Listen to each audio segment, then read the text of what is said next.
I confess that I love money and fame. People envy me for it, or they did.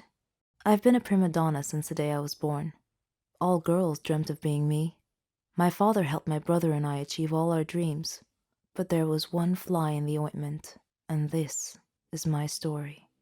My name is Amelia. I'm 17 years old. My father's a businessman. My mother came from a rich family, so we were quite wealthy, rolling in dough, one might say. My brother Arthur was handsome, older than me. He went to flight school. We lived a good life without a care in the world. We had everything: cell phones, clothes, cars, servants, opportunities to travel the globe. We wanted for nothing. The most important thing was our happiness. And so my story starts at the villa where I lived with my family. My father employed many servants to attend to our every need. Martha was our head servant. She was in her 40s, funny, smart. Arthur and I loved her. Oddly, we didn't view her as a servant because she took such good care of us. Mother didn't seem to like her for some reason and was always mistreating her. Father, however, adored Martha. Once I left my iPod in the garden and I was going to get it. On my way to the garden, I passed by Father's office, so I decided to go and talk to him. He was at his desk, and Martha was standing next to him, crying. I figured it was because Mother had mistreated her again. Father saw me standing there and he asked me why I was still awake, and I told him about my iPod. I didn't think much of it at the time.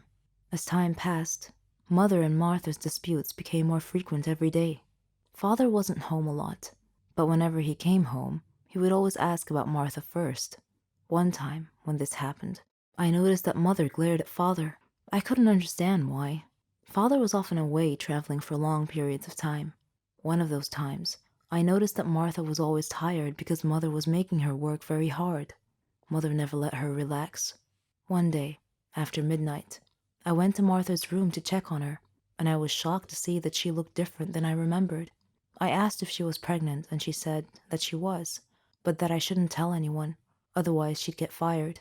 I didn't understand why my parents would fire her for being pregnant. A few days later, we received some really horrible news. Father's plane had crashed, and there were no survivors. We were stunned. All of us were crying, but Martha was crying especially hard. Suddenly, Martha fainted, and we took her to the hospital. Our life had changed overnight. After the funeral, Father's lawyer called us about Father's will. He came to our home and met my mother, Arthur, me, and Martha, and two other servants. The lawyer began reading the will. He started with Mother's inheritance, then mine, then Arthur's, and then Martha's. He looked at Martha, cleared his throat, and said in a quiet voice, "Martha, the deceased has left you 10 million to raise your child." The lawyer read the last line of Father's will, which said, "Martha's child is mine." We all gasped, but Mother suddenly lost it. Enraged, she attacked Martha as the lawyer pulled Mother away from her. Arthur was holding his head in his hands, and I was shocked. I said to Martha, "How dare you? How dare you do this to us? This is our money. You don't deserve any of it." Then I spoke to the lawyer. "Please tell me this isn't true." He replied helplessly, "Unfortunately, it is." Arthur was glaring at Martha, and he said coldly, "Martha, you are going to die." Martha looked very frightened upon hearing this. That night, the other servants helped Martha sneak out of the house. Arthur came to my room that same night and told me that we had to kill Martha. He said he knew where she was, and that her 10 million belonged to us. At first, I was hesitant to get involved. I mean, that was murder, but in the end, I reluctantly agreed to help him. The next day we made a call and hired a hitman to rid us of that disaster. Later we received a call from him. He said that Martha was no longer a problem. We smirked in victory. A few days later, the lawyer came by again. Before he could tell us why he came, we beheld a miracle. Our recently said to be deceased father was walking behind him with a servant holding a child. Arthur and I stared at him in disbelief and shock. Then we looked at each other. Arthur's face had gone pale white as all the blood drained from his face. Father was livid and said to us in an accusing manner, "The moment you thought I was dead and that I left an inheritance for Martha, you immediately arranged to have her killed. I suspected you'd try something like this. It was pure luck that I got back when I did. I missed my flight that day. Otherwise, I would have been dead now. So fortunately, I came back early enough for Martha to call me and tell me about your death threat. When I arrived at Martha's place, she was already dead, but I called 911, and they were able to save the child. Then I immediately called my lawyer to revise my will, to leave half of my inheritance to this child. I felt like I was in an endless nightmare. The police arrived and told us that the hired killer had been arrested and had confessed, and told the police that Arthur and I were the ones who hired him to kill Martha. As the policeman was handcuffing us to take us away, I thought about the irony, how Martha was dead, how her newborn baby had survived and was now the richest child in the country, how Arthur and I were going to jail, and how one small fly in the ointment had caused our ultimate fall from grace. Hello, I'm Dahlia. Naturally, it's every girl or boy's dream to get employed after they graduate and start their practical life. And that's what happened to me. Right after I graduated, I found the perfect job. I was hired as a graphic designer. As you all know, on the first day of work, we want everything to be perfect. We get ready. We arrive there early just to show them that we're diligent and hardworking. So I got everything ready the day before it, just in case. My clothes were ironed, the colors matched, my shoes polished. It was all good. Though it was only 11 p.m. when I went to sleep. Thought I'd get a fresh start in the morning, but I wasn't sleepy at all. I'm used to staying up all night. So I got up and I started watching The Fault in Our Stars. A romantic movie was bound to make me fall asleep. The movie was over after I cried through it, and I didn't feel the tiniest bit sleepy. Anyway, I ended up sleeping at 6 a.m. after a long night, and I was supposed to wake up at 8 because my work started 10. When I opened my eyes, I checked the time. 9:30? Oh no! I flew off my bed, jumped in the shower, got dressed, and ran out the door. I took my car, but there were traffic jams everywhere. It was a half-hour drive to work, and the traffic wasn't moving. I lost all reason, yelling at people hysterically, telling them to move out of the way. Finally, they started moving.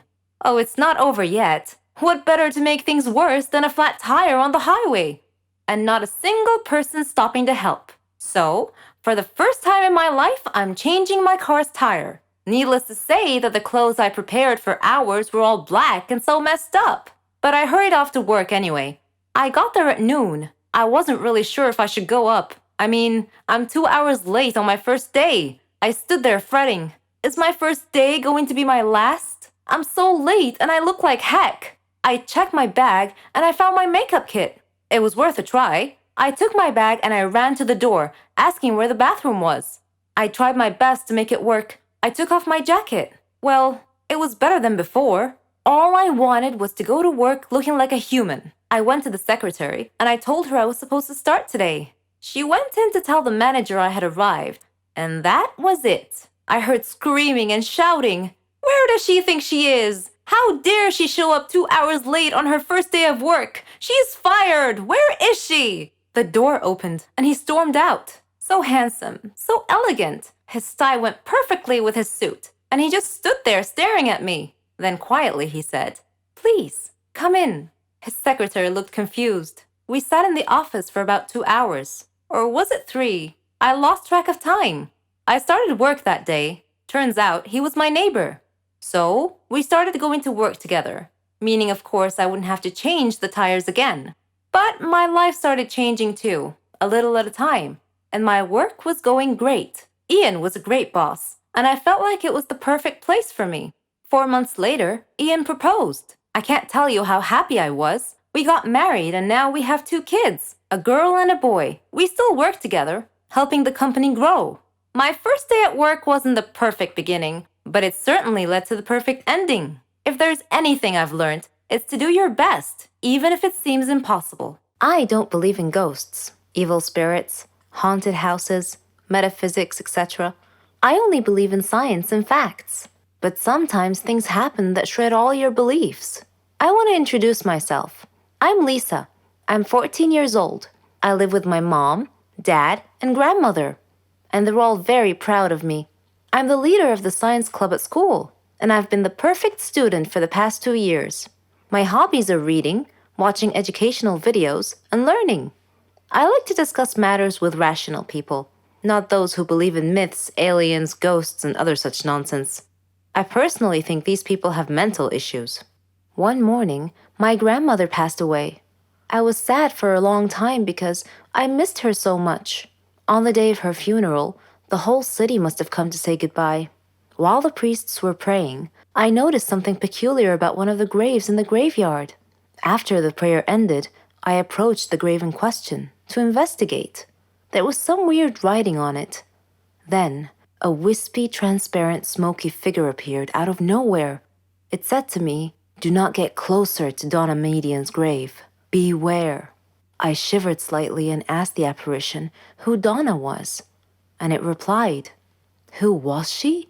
She was an evil witch who liked to scare people. She was burned at the stake as a witch, but before her death, she swore a curse that if anyone ever approached her grave, her ghost would haunt that person to the day they die."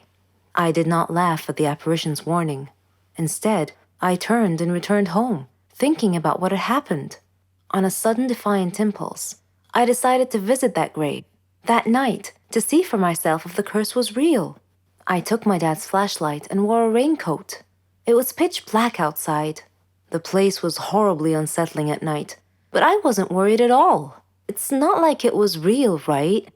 I entered the gate to the sound of howling dogs and meowing cats. My blood ran cold, and a sudden chill ran through me. I turned on the flashlight and began searching for the grave. My hands were trembling so badly, I dropped the flashlight several times. Sometimes I would step on something crunchy, and I would shine the light downward, only to see that I had stepped on an insect. Sometimes I'd see a cat here and there. Then suddenly, I heard an eerie sound close by. I froze, not daring to move. Slowly, I pointed my light towards the sound and gasped as my light illuminated a dark, shadowy figure. It was about my height and dressed all in black. I spun around and fled as rapidly as my faithful feet could carry me. I dove into bed, but I didn't sleep at all that night. I even left the lights on. The next day, when I woke up, I asked my dad if graveyards had ghosts, and he wondered why I would ask such a question. I was embarrassed and laughed to hide my fear. I told him that I was just curious. That was all. Dad looked at me suspiciously, but continued. "I've heard stories," he said, "that some people have seen a ghost of a girl from time to time beside Donna Median's grave." I felt my heart sink, and I asked slowly, "Is she about my height and dressed in black?" He replied, "Yes, that's how I've heard the ghost described." "How in the world did you know that?" I looked down casually and answered, "Oh, I read an article about it on the internet last night." My head hurt just thinking about this ghost thing. I made up my mind to prove or disprove it once and for all. I called my friend Laura and persuaded her to come with me to the grave. The following night, we met at the stroke of midnight at the entrance to the graveyard. Laura was shaking and constantly casting glances right and left. The weather was rainy and gloomy. The ground was muddy, and cats were meowing everywhere. It would have made the perfect setting for a supernatural horror movie. While we were looking for Donna's grave, flying bats would occasionally startle Laura, causing her to scream alarmed. As we approached Donna's grave, we suddenly heard a sound behind us. We both turned around at the same time and screamed. A ghost was glaring at us. It asked angrily, "What are you doing beside my grandmother's grave?" "Wait a minute. Are you girls?" She uncovered her face, revealing that she was just a girl, and a beautiful one at that. She told us that her name was Carmen and asked me to turn off the flashlight because it hurt her eyes. I did. Then I asked, "Who are you?" She replied, "I'm the 5th grandchild of Donna Median, the poor woman in this grave who has been wrongly accused." We both whispered back, "Wrongly accused?" She continued saying, "Yes, she was a victim of the Holocaust during World War II. Afterwards, she became a simple doctor who treated people who were afflicted with epilepsy. As usual, there are always some small-minded, superstitious people looking to make trouble for others. They accused her of being a witch because they considered epilepsy to be a disease caused by a demon's touch. I come here every day to put flowers on her grave. People have mistaken me for a ghost because I only come at night. I don't want people to know I'm related to someone they think to be a witch. I don't want to be shunned, scorned, or gossiped about. I try to comfort her and calm her a little by saying, "Don't worry, Carmen. Your grandmother's spirit may be able to rest in peace if you tell people the truth now." We live in more modern times, and there's no need to worry. I won't tell anyone about you being the ghost. It'll be our little secret. Carmen laughed. She and I became good friends after that. Ever since that day, whenever I hear someone talking about ghosts, I just look at the photo I took of Carmen and I break out laughing. Hello, everyone. I'm Lauren. Did you ever wonder what it would be like to have your life completely destroyed by someone close to you? Ever thought about what you would do then? I didn't have time to think, because that's exactly what happened to me. It all started 2 years ago. I lived a quiet life with my mom and dad and my sister. I loved my family. We were always together. We were happy until that fateful day.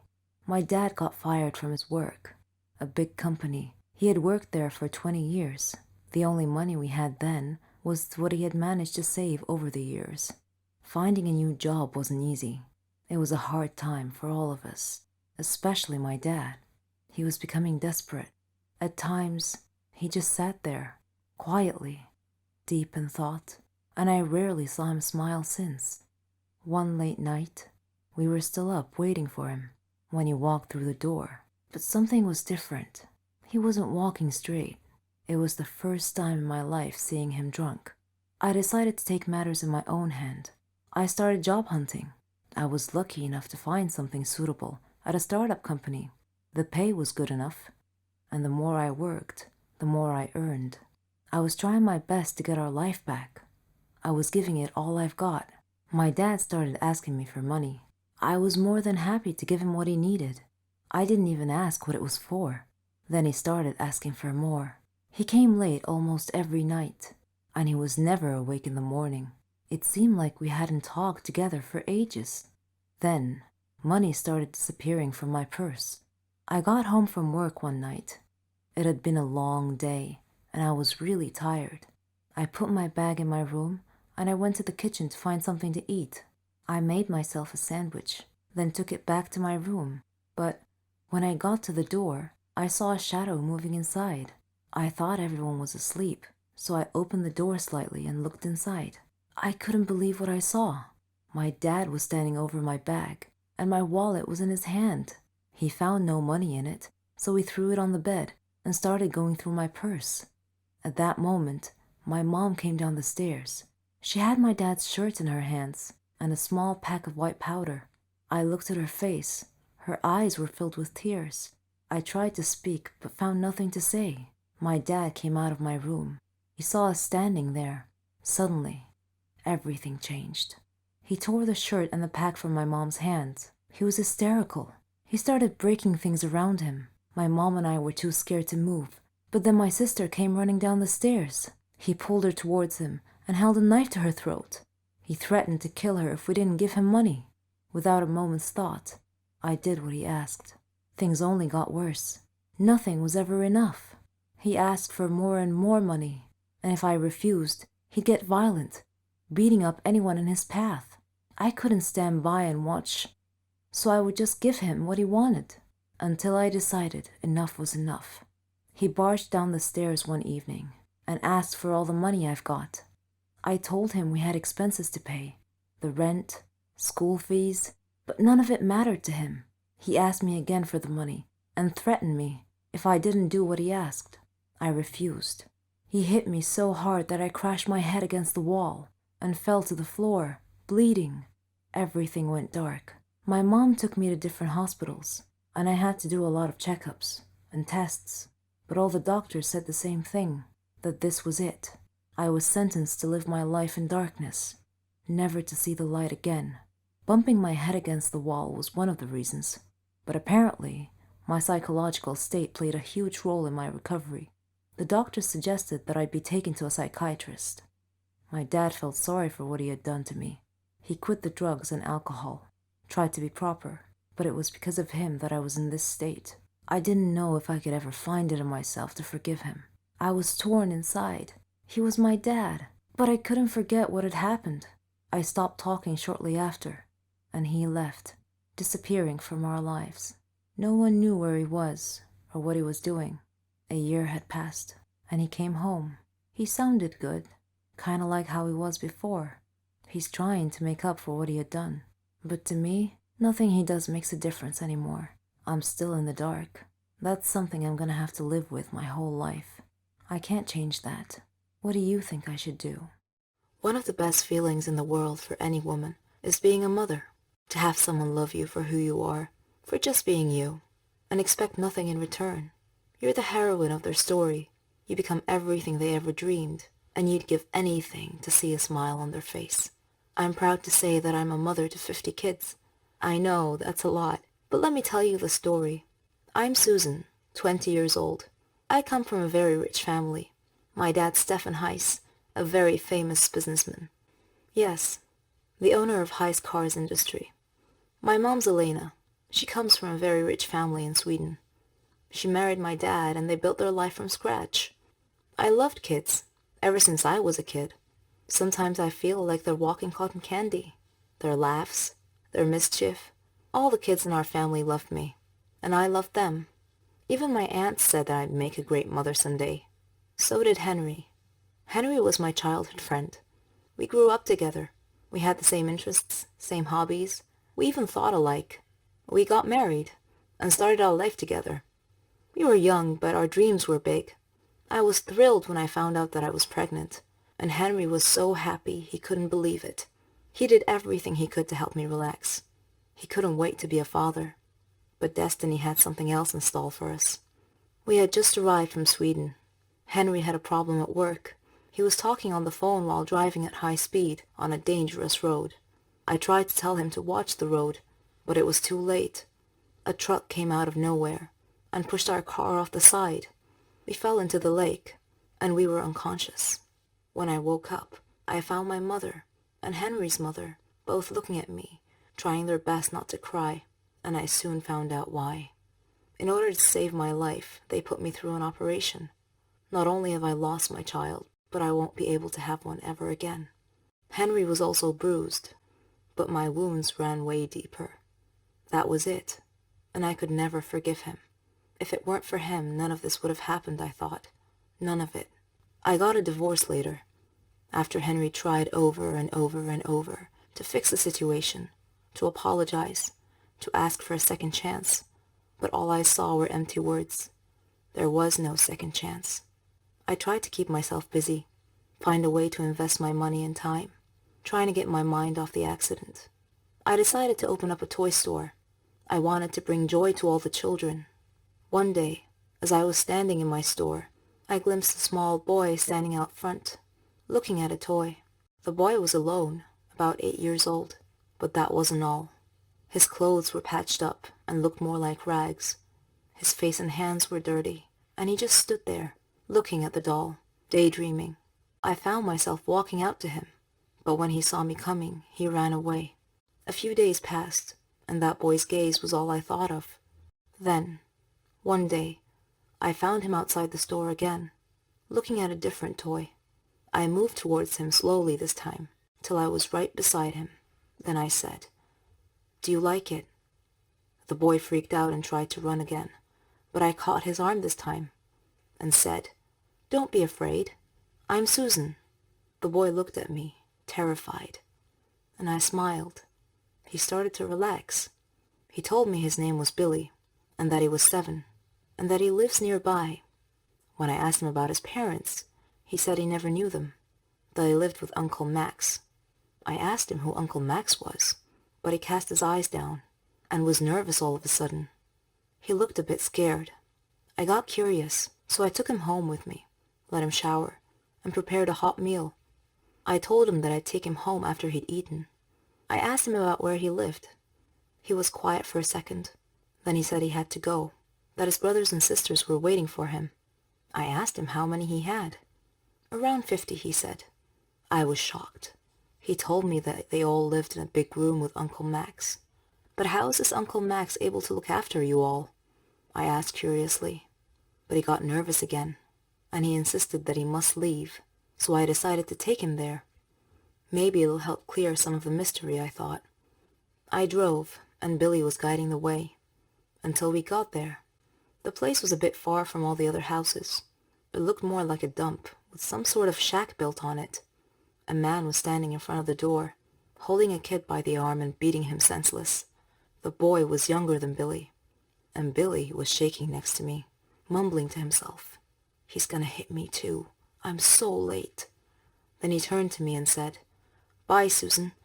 You have to leave now, quickly." And then he ran towards the shack. I backed up the car and stood nearby to see what happens. The man hit him hard across the face, and I heard him say, "Where's the money you stole today, boy?" Billy turned out his empty pockets, and the man dragged him inside by the collar. I wanted to help, so I decided to call Henry, who was more than happy to answer my call. I told him what had happened, and he came to me. We approached the shack together slowly and looked through the window. A lot of children, ages from 3 to 7. The place was a real dump. The man was sitting at a table. It had food and drink. Billy was dragging a heavy sack on the floor, and another kid was carrying a cup to bring to the man, who snatched it out of the boy's hand. Then he got up and started waking the rest of the kids, telling them to get out there and bring him money, that they would face a real nightmare if they didn't. I wanted to barge in, but Henry stopped me. He called the police instead. The police came quickly, and they caught the man. Apparently, he kidnapped these children from parks and surrounding areas, so they could steal for him, and he would starve them and beat them. The police didn't know what to do with all the children, and I felt like this was my second chance. I told the police that I would build a home big enough, and I would take them all in, to give them the care and love that they deserve. And that is how I became a mother to 50 kids. Drastic and dire situations create heroes. No one makes history unless their story is inspiring or involves great pain and suffering, overcoming many obstacles and hardships. No one achieves glory without believing in themselves and their abilities, or at least, that's what I think. Sometimes your path to making history doesn't quite go according to plan. My story is a great example. I'm Joanna. I'm 21 years old. I live with my parents and my little sister Veronica. My father was a police officer. He was very brave. He was my idol. He believed in justice and sacrificed anything to see it done. One of my life goals was to be like him. I loved to see him in his uniform. I viewed him as a hero of sorts and believed the old adage that good always triumphs over evil. Unfortunately, that rosy affirmation doesn't always hold true in real life. My father's work used to keep him terribly busy. Nevertheless, he took a few hours off on Veronica's birthday so he could be there with us. Halfway through the party, Dad's work called and told him that a thug was holding a group of nursery kids hostages, demanding a large sum of money and a means to escape the scene. Dad had to leave to deal with the situation, so he excused himself, telling us that duty calls. We were used to seeing Dad dash off suddenly at various times to deal with crimes in progress, but something felt uneasy about that particular time. Dad arrived at the scene just when his colleagues were preparing to charge into the building at significant risk to the kids.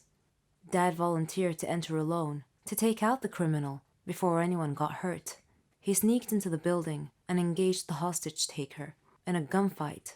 He managed to kill the thug, but was seriously wounded. He died days later. The whole police department and the city were saddened by his loss. They held a memorial service for Dad. This senseless crime and the loss of my dad galvanized me to enroll in the police academy. Mom tried her best to dissuade me, but I refused to budge. I passed the entrance exam and worked my way through it. It was a challenging program that required diligence, persistence, and patience. The training was quite difficult at first, with very few breaks, and everyone else was intelligent and competitive. In fact, I began to doubt if I could keep up with them. But then I dreamed of Dad hugging me and telling me that I was his hero and that he would always be at my side. When I woke up the next morning, I felt somehow different, more confident, more resolved to succeed. I worked even harder, and my instructors noticed and acknowledged my extra effort. I made friends, who soon gained confidence in my abilities. My grades improved considerably. Graduation day came, and I anxiously waited to see what my first assignment would be. I was ready to tackle crime, to fight for justice, for all. Unfortunately, my first assignment was as a traffic cop. I was disheartened to see my peers get more prestigious positions, even though I had higher grades than they did. Dejected, I went home and told my mom. She encouraged me and told me that everyone had a job to do and should do it to the best of their ability. Rewards would come in time. She said she appreciated the work of traffic cops, who kept city traffic flowing smoothly during accidents and other abnormal situations. Her words helped me to accept my situation. Regardless, the work was boring, and I still envied my peers for their more important and more glamorous assignments. Life's just not fair. But remember those dire situations I mentioned earlier? Well, during one of my traffic control days, when a traffic light had failed, I noticed two black cars idling in front of a bank in a no parking zone. Initially, I thought it was the bank manager or some other VIP stepping into the bank for a quick stop. I turned my attention back to my traffic control and waved the cars waiting in the left turn lane to proceed to turn left. Then, I looked back at the bank and noticed that a man had gotten out of one of the black cars and stepped over to speak with a bank guard, standing outside the bank. Suddenly, he struck the guard and knocked him unconscious. Then the cars emptied as a group of masked men exited and rushed into the bank. These actions all occurred in quick succession. An armed robbery was in progress. I called the police station on my radio and reported the incident. The police quickly showed up and took the waiting car drivers into custody. The masked men had no choice but to remain inside the bank, with the customers as hostages. They were trapped. They threatened that if they weren't let go free with the money, they would blow up the bank and kill all the hostages. My father's life and death scene played across my mind like a movie rerun. I watched the policemen discussing what to do. I felt that I knew more about these city blocks than they did, because I spent many hours every day plying these streets, directing traffic. So I volunteered to enter the bank alone. Since this was my beat, I knew that the bank had a secret entrance that the criminals couldn't have known anything about. Thanks to my police training, I was able to easily pick the lock on the secret door and sneak in through the back. I saw two hallways, one to the left and one to the right. I decided to take the one on the left. I expected that the right one would lead me to the lobby, where the criminals were holding the hostages. As I moved stealthily, I heard a noise and discovered that I had reached the lobby instead. There were 4 masked men watching the hostages, who had been tied up. Then, I spied a bomb in the midst of the hostages. These guys were definitely serious. One of the hostages spotted me, and I gestured to him not to speak or look at me. Unfortunately, one of the thugs had already noticed the hostage looking in my direction. He looked over and saw me. I fired and hit him in the shoulder. I knew the shot would cause the other policemen to rush in, so I needed to distract the masked man quickly. One criminal was holding a hostage in front of him, and he told me he would kill her if I didn't put my gun down. I lowered my gun to the floor, stood up, and raised my hands. All the masked men were watching me, with their backs to the main entrance. Just as I was about to get shot, the police squad rushed in and told them to freeze. The thugs surrendered. The hostages thanked me, and the police chief thanked me for risking my life for the hostages. The next day, the governor called me into his office and praised my bravery and dedication. He surprised me by transferring me from the traffic control division to the crime prevention division. I felt my father's spirit watching me at that moment and smiling with pride.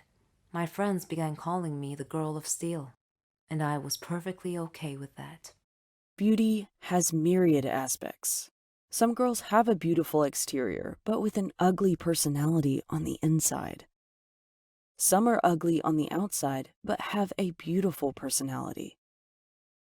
Some are average on the outside, but inside are very educated and elegant in behavior. This is where the idea of the Miss World contest originally came from. The girl who has the most aspects of beauty overall should be able the title. But what if a girl is beautiful in every way except for the external beauty that is valued above all other aspects? Does she really stand a chance at all?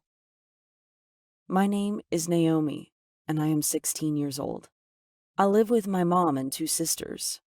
I am the middle daughter. My dad died a long time ago in a horrible train accident, leaving Mom to raise us alone. So she taught us to be independent, to trust in ourselves, and to determine our own paths in life. We excelled at school and had plenty of friends. But life didn't give us everything. There is always a blemish on anyone's life. For me, it was beauty. I was boringly plain-looking. No one wanted to date me. But I was okay with that because I knew that most boys were idiots, concerned only about a pretty face, even if that pretty face belonged to an empty-headed dimwit. Our school held an annual beauty contest based solely on external beauty, so I figured that it was time to change the rules of the game. I went to the teacher responsible for organizing this contest and suggested that this year's contest be a multifaceted beauty contest. I explained about considering internal aspects of beauty, such as maturity, responsibility, social interactions, academic performance, environmental awareness, character, personality, talent, hobbies, aspirations, etc. The teacher smiled and told me that she didn't have the control in this matter, but said she would speak with the principal. She asked for 2 days to try to persuade him. The 2 days crawled by at a snail's pace, but I was rewarded by my new rules adopted for this year's beauty contest.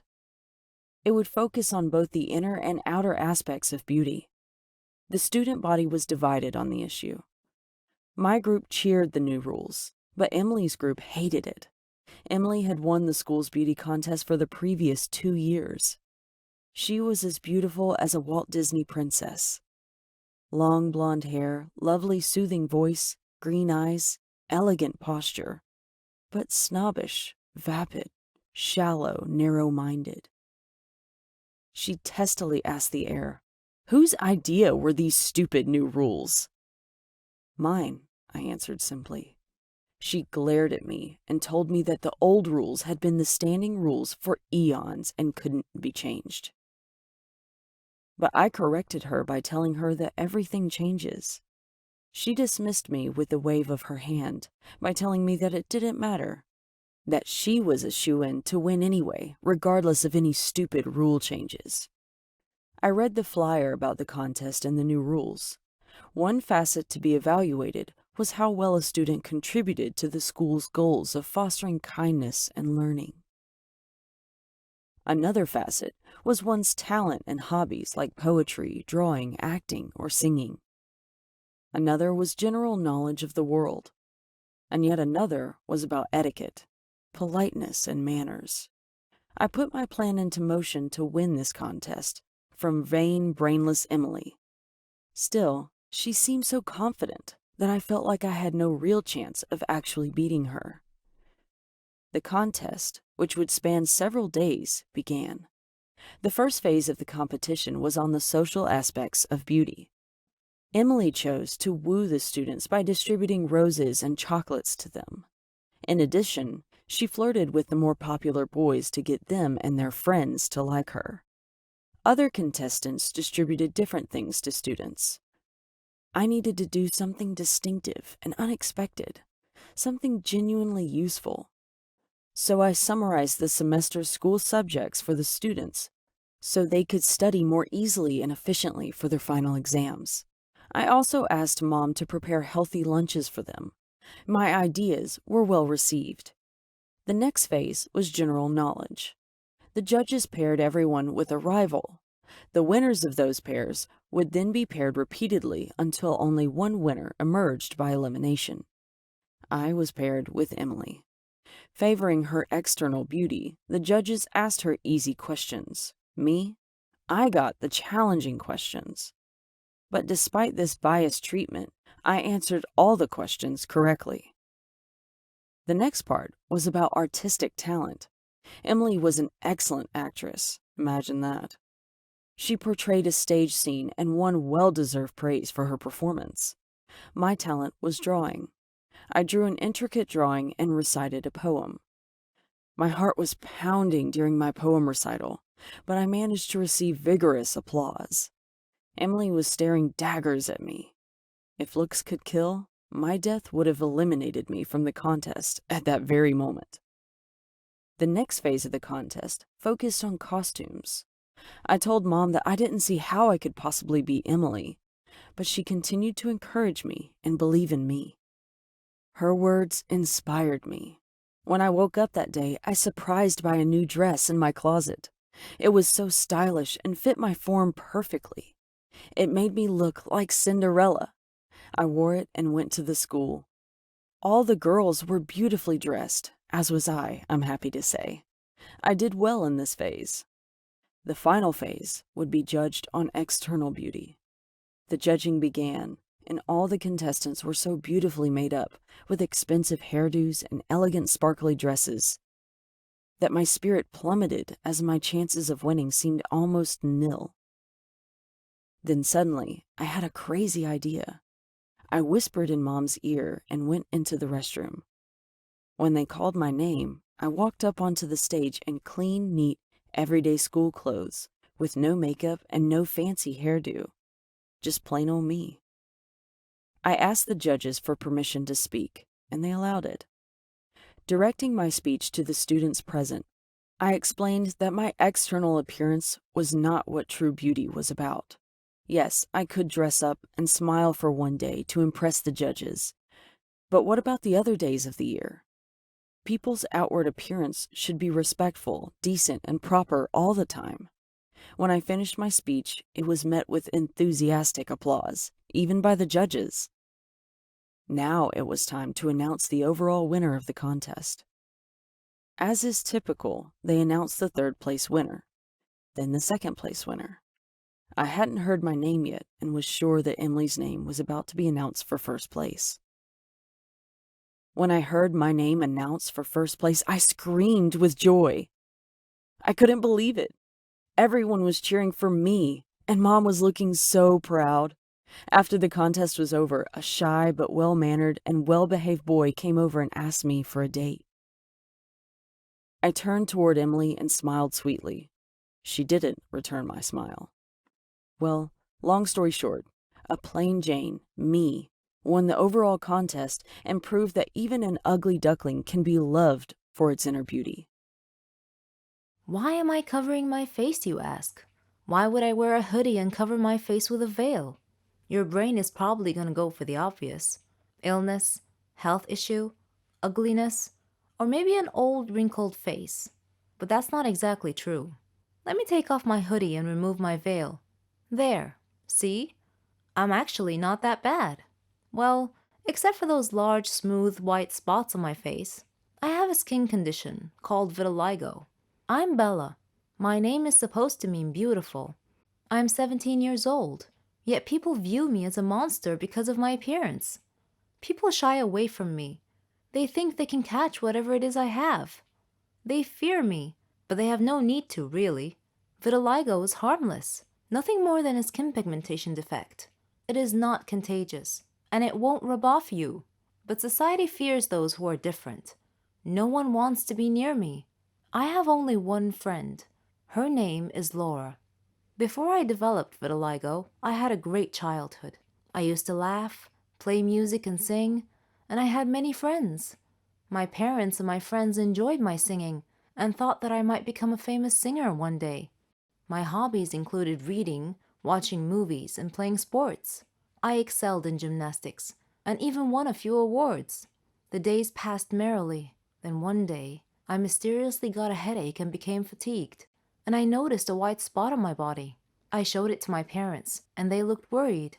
They took me to the doctor, who examined me and diagnosed the problem as a skin disorder called vitiligo. My father was concerned and asked the doctor if it was dangerous. She explained to him that it was harmless, just a skin discoloration issue. My mother asked if it was contagious, but the doctor said no, not to worry. It can't and it won't spread to anyone else. I felt like I was in a dream that turned into a nightmare. The doctor tried to reassure me that it was simply a skin disorder, not a disease, and that it could be treated to some extent. It initially spread all over my body from shoulders down, causing me to wear long-sleeved blouses and gloves. Then, one day, the spots appeared on my face. When my friends noticed the spots, I told them about vitiligo, but they didn't believe me when I said it wasn't contagious. They began to avoid me. Even my little siblings seemed to be afraid to hang around me. One of them even called me a monster. I hated myself, hated this affliction, hated my circumstances. It felt like I was all alone in the world, and nothing really mattered anymore. I gave up everything: music, gymnastics, reading. Though my parents encouraged me, I was totally depressed. But as the saying goes, if life gives you lemons, make lemonade. So I decided to try and make the best out of the hand that life had dealt me. Besides my parents, my friend Laura was the only person who supported me in accepting my condition and moving on with my life. Her support meant a lot to me. Sometimes we would spend hours sitting down without speaking. We felt comfortable and safe in each other's company. One day, Laura told me that she had a surprise for me. I told her that nothing could surprise me, but to go ahead and tell me anyway. She said there was a talent contest on a local channel, and that she signed me up to participate in it. I was shocked. I had long forgotten about singing.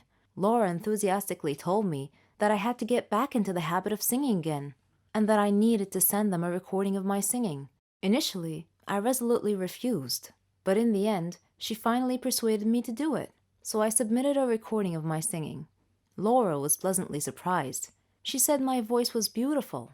I sang a rather sad song, and after finishing it, she hugged me. She told me that the results would be released in 3 days. I waited anxiously, and I hadn't felt that way in a long time.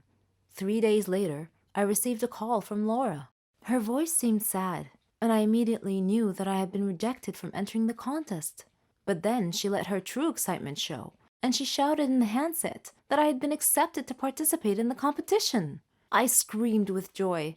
My parents heard the commotion and asked me what had happened. When I told them, they were ecstatic. I wanted to change people's minds about vitiligo, so I came up with a plan. The day of the contest arrived. The program would be live. My parents, Laura, and I went to the studio to await my turn. There were a lot of participants, all of whom seemed to have beautiful voices that were much more melodious than mine. Oh, I forgot to tell you that I was wearing my usual hoodie, gloves, and face veil again. I tried to stay calm until my turn, but Laura was talking non-stop, and my parents were encouraging me the whole time. After a while, the host came and told me to get ready, that I was the next act up. I patiently waited for my turn, off the side of the stage, listening to them call the name of the singer that preceded me. The audience and judges had clapped loudly for him. He had sung beautifully. I suddenly felt panic. I thought of running back home, but Laura gently put her hand on my shoulder and quietly told me to believe in myself, just as she believed in me. These words calmed me down. They were all I needed. Then they called my name. I took a deep breath and went out onto the stage. The stage lights were so bright, the audience seemed too many to count. I could see the judges wondering and whispering among themselves about my covered head, hands, and face. One of them asked me to introduce myself, and I did.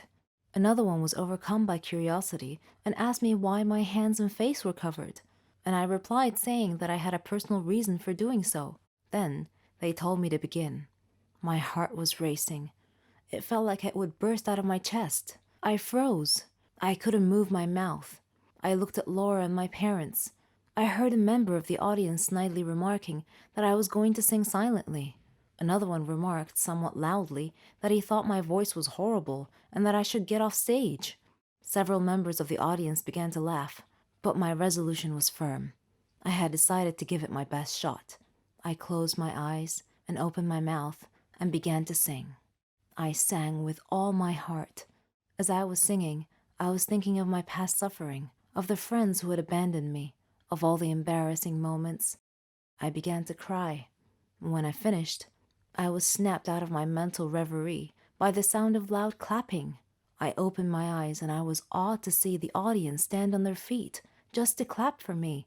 The judges were smiling broadly and clapping as well.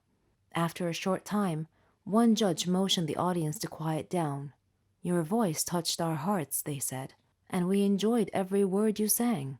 I motioned to him that I would like to say something, and he nodded and sat down. I launched into my planned speech. When I first walked out onto the stage, you asked me why I was covering my hands and face. Now that everyone has heard me sing and honored me so kindly with applause, I would like to answer the judge's question. Your accepting and honoring me as a singer has encouraged me to do so. I pulled back my hoodie and removed my gloves and veil. I spoke softly into the mic. My name is Bella, and you can see from my hands and my face that I have a skin condition called vitiligo. Because of my appearance, I have been called a monster. My friends abandoned me because I no longer looked normal to them. People blame me for my illness. This made me hate my life. This skin condition wasn't my choice. My parents and my only friend Laura encouraged me to participate in this competition, though I didn't want to. I was terrified to have to show my face in public, but I chose to come here today and reveal my face to draw attention to the plight of people like me, people who suffer from vitiligo, to show everyone here that I am not a monster, that I am not ill, that I have feelings just like you do. So please, do not be afraid of people like me with this skin disorder. That's all I wanted to say. Thank you. Then I heard one member of the audience slowly begin to clap, then two, then three, and suddenly the whole hall burst into applause. I looked off stage. My parents and Laura were all crying. The audience began chanting my name. One of the judges came over to me and hugged me and said that from now on, people would call me an angel instead. I must have been crying because my face was all wet. I was finally proud of myself. I had accepted the challenge and won the day. I was most definitely not a monster anymore. Hello, I'm Sarah. Ever heard of a phobia before? Don't worry, it's not contagious or anything. It just means you're scared of something in particular. Places, people, things. I have a phobia, but I don't like to talk about it. And I definitely don't want to be seen in that state. I was in my second year at college. I had been very busy that semester because we had a lot of assignments, and it was fine. I mean, I liked studying and completing tasks, but I was never a nerd or a geek. No. I like to dress nicely too. I have my own fashion and style. It wasn't easy making friends though. There were two types of people at my school. Smart nerds who couldn't care less how they dress, and complete airheads who dressed nice. I didn't fit in either one of those groups, so I basically kept to myself until one day I got assigned to do a task with a girl and a boy, Jane and Kyle. They didn't look nerdy at all, and I thought to myself, oh great, looks like I'll be doing all the work. But when we started talking about the project, they didn't just sit there or toss ridiculous retorts. All three of us were having an actual conversation about the topic. I was so thrilled. It finally seemed like I belonged somewhere. We became friends and did everything together. We could tell each other anything. Well, not everything. I had one secret from my friends. I never told them I had a phobia.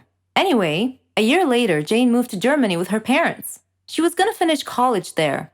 So it was just Kyle and I now. All through college, we were the best of friends. We even did our graduation project together. On graduation day, Kyle and I were supposed to go out for dinner. He wouldn't tell me where, said it was a surprise. And what a surprise it was. He had picked the highest tower in the whole city to eat dinner at the very top. I don't have a problem with high places in particular. In fact, I'm sure I'll love the view if I ever make it to the top. No, I had a problem with the elevator. A phobia, to be precise.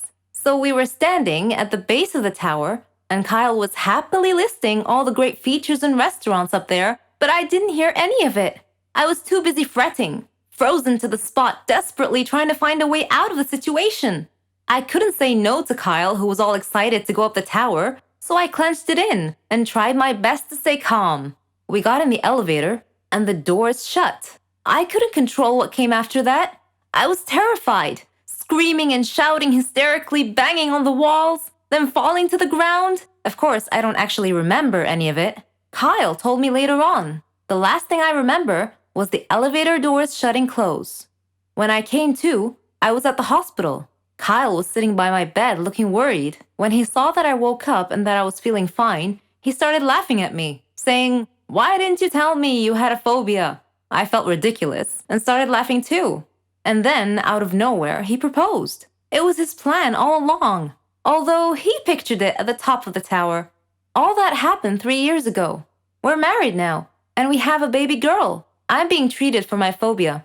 It's not completely gone, but I'm way better now. Apparently, hiding my problems never solves them. I'll have to face them, sooner or later. Friendship is not a word that is easily described. In fact, those who know the true meaning of it are scarce. It usually comes with a bond of trust that is not easily broken. The question is, can you believe in that bond till the very end, no matter what? My name is Sophie. I'm 21 years old. I used to live with my parents and my 2 siblings, Lena and Brian. Dad's an architect. Mom's a doctor. But she had to leave her job to take care of Brian and Lena because they were young and still needed her care and attention. And for a long time, so did I. As a kid, my parents were always worried about me. I didn't have any friends at school, and I was very shy.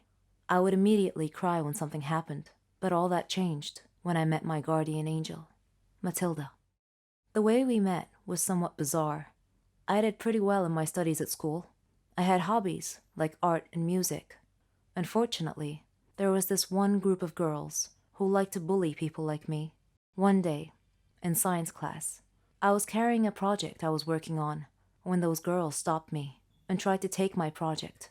Just when I was about to cry and let them steal it from me, a girl appeared and told them to leave me alone, or else they would have to deal with her. When they saw her, they looked frightened and left in a hurry. I didn't know the girl, but when I turned to look at her, I saw that she was a tall brunette with a beautiful smile. She took my project and held it for me because I was shaking and sobbing. Then she walked me to class and told me she would be back during break to check on me. As she was leaving, she called back to me and shouted that her name was Matilda and said that she would see me later.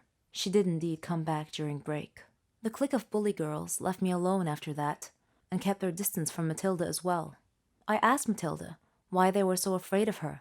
She laughed and said it was a long story, but the short version was that she beat them up once, and they became afraid of her and stayed clear ever since. I asked her how she knew that those girls were always bothering me. She said it was pure coincidence, that she had happened to be in the classroom the day they tried to take my project from me. She said that I looked so helpless that she decided to step in. I asked her to be my friend. She teared up a little and said, "Of course," and from that day forward, we became the best of friends. I was cheerful every day now, and we grew closer and closer together. The happiest days of my life. Her story was unusual. Her dad was a boxer. Her parents split up because her mom couldn't stand the thought of him risking his life boxing every day, so she left. Her dad did his best to look after Maddie and her 2 little sisters. Then, one day, he was killed by thieves who robbed him as he was coming home from work, leaving Maddie to raise her siblings alone. This heavy responsibility matured her and toughened her character. She taught me to be bold, to love adventures. I feared nothing with her there. I dealt with situations decisively, without hesitation. We were like 2 separate halves of a ship sailing in the dark that happened to find each other one night and came together to complete each other. This was how I met Maddie, and our friendship grew stronger year after year. Maddie and her sisters were like my own sisters. We were all one big happy family, until something happened that disturbed the fabric of our universe. I enrolled in the College of Engineering, while she enrolled in a different college. The first year of college was difficult for me because I missed Maddie so much, but then I tried really hard and focused on my studies. In my 3rd year, I met Matthew, a player on the college basketball team. During that time, I was working for the college newspaper, and I was assigned to interview him. He was smart, handsome, and had an inspiring story. His parents died when he was young, leaving him responsible for his younger brother, so he decided to work and earn money while pursuing his dream of being a basketball player. By the time we met, he had a chance to play in the NBA. We had a connection, and he proposed to me. I wanted to tell Maddie so badly, to share this wonderful news with her, but I couldn't. Maddie had completely disappeared that year, and I hadn't seen her at all. I didn't know where she was or how to reach her. Then, one day, I got a call from her. Her voice sounded distressed. Maybe because her responsibilities were such a burden on her. Either way, I was glad she called. She seemed sad, and I asked her what I could do to help. I told her that I wanted to see her so we could catch up. She agreed and told me that we needed to get together soon. When we finally met, I saw that she had lost a lot of weight. I asked her why, and she replied that she was working while going to college. She wasn't looking after herself at all, but her eyes told another story. I told her about Matthew, and that we were getting married soon. She smiled, but her joy seemed affected somehow. I didn't know how to describe it. Perhaps it was the disconnected look in her eyes. I wanted to introduce her to Matthew, but apparently they had already met. They spoke politely to each other, but there seemed to be something between them that made us all feel uncomfortable. I didn't know what it was. A while later, Matthew was always nervous about something. He always seemed to be busy with training or games. But was that all there was? At the same time, Maddie had started acting weird as well. Something was going on between them, but I couldn't quite put my finger on it. Whenever her phone rang, Maddie wouldn't answer, or even look to see who was calling. Shortly before my wedding, Maddie had disappeared again without notice. Matthew went back to his normal self, and everything seemed to be fine. The wedding ceremony was going beautifully, until we got to the part where the preacher said, "Anyone who saw a reason why this marriage should not take place, may they speak now or forever hold their peace." Well, it turned out that there was someone who saw a reason why this marriage should not take place, and that someone did speak up. And much to my amazement, it was Maddie. She shouted that Matthew was her fiancé, and that he had deceived her and left her for me. Matthew looked at her with a perplexed look on his face, as if this was news to him. I felt like time had shifted into slow motion. I had to be dreaming. I couldn't imagine why neither of them told me this before. I looked at Maddie and asked if it was true. She said, "I'm done lying to you. I don't want to act anymore. Meeting you has been the most horrible thing that has ever happened to me. My life was going well till I met you. You got everything you wanted, even Matthew. He chose you instead." I was staring, lost for words. Tears started running down my face. "Please leave," I said quietly. Maddie was crying too, yet she smiled and walked away. I didn't understand her behavior. Why did she smile as she walked out of my life? Days later, the answer revealed itself. Matthew and I knew each other well, and what happened at the wedding did not affect us at all. Still, I could see it in Matthew's eyes. He had something to tell me, and one day, he came inside the house with tears in his eyes. I asked what was wrong, if his family was okay. He nodded and said, "They're all fine, Sophie, but there's something I've been wanting to tell you." During those times, when Maddie disappeared without warning, it was because she kept a secret from you. She had a terminal disease. She was dying. I was shocked. He continued and said that she had arranged the scene at the wedding to make me hate her, so that when she died, I wouldn't feel grief or sorrow, that she had loved me so much.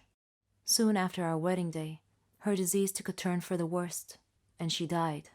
I was still standing in shock. He gave me the letter she wrote me. "Dear Sophie, I'm sure that up to this point in time, you didn't understand my strange behavior, my sudden change. It was necessary to protect you from the shock of my death. I had no choice but to make you hate me. Don't be upset with me, dear Sophie. These are the last moments in my life, and I just wanted to tell you that I love you.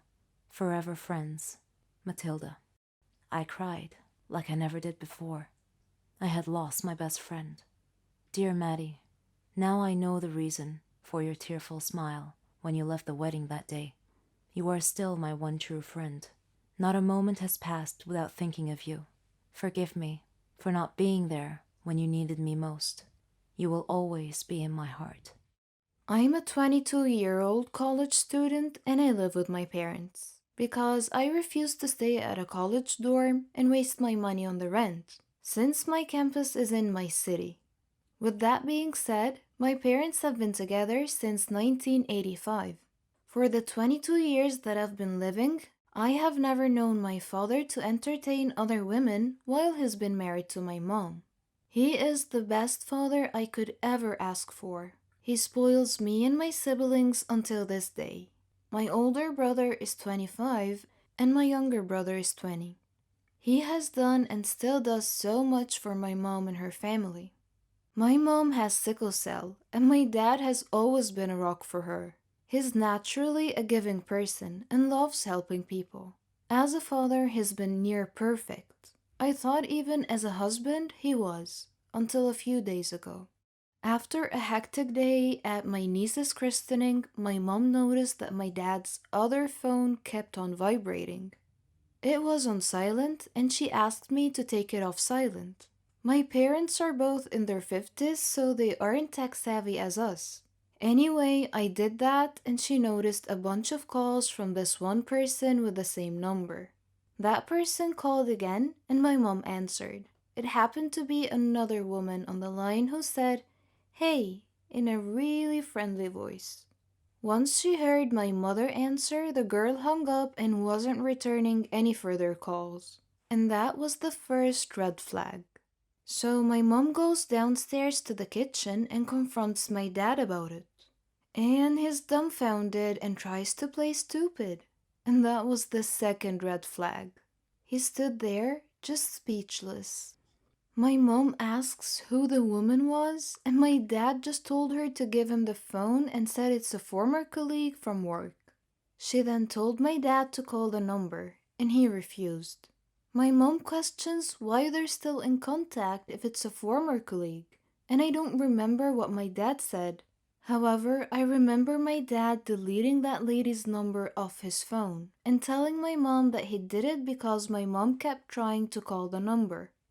Either way, I'm not an expert in body language, but his reaction screamed guilty. I know how my dad reacts if he's been wronged, and he didn't act like that here. He just tried to defuse the situation and make my mother look crazy, like most lawyers do, as if it was helping him in any way. My dad goes off to say that he rarely uses that phone, but yet it was ringing several times, with a woman on the other line. Some men are so bad at lying.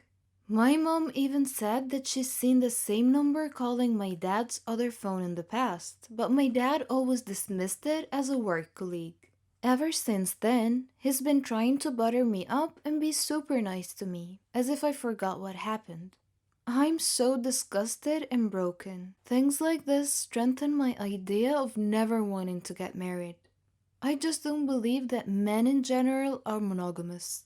It broke me because I always thought my father would never do such thing.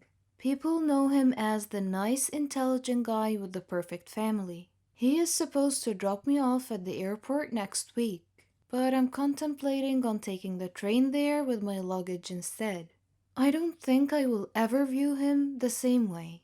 It's like those movies where a kid finds out that their superhero isn't that crafty after all. I am very overprotective of my family, but I will not side by my father doing my mother wrong, ever. I'm so close to my father, more than my mom, so this is really confusing for me. My mom has been going through a lot. My grandmother has been battling cancer for the past year, and her extended family has turned on her for petty reasons. And to think that my dad and his possible affair being another factor in my mom's pain makes me so angry.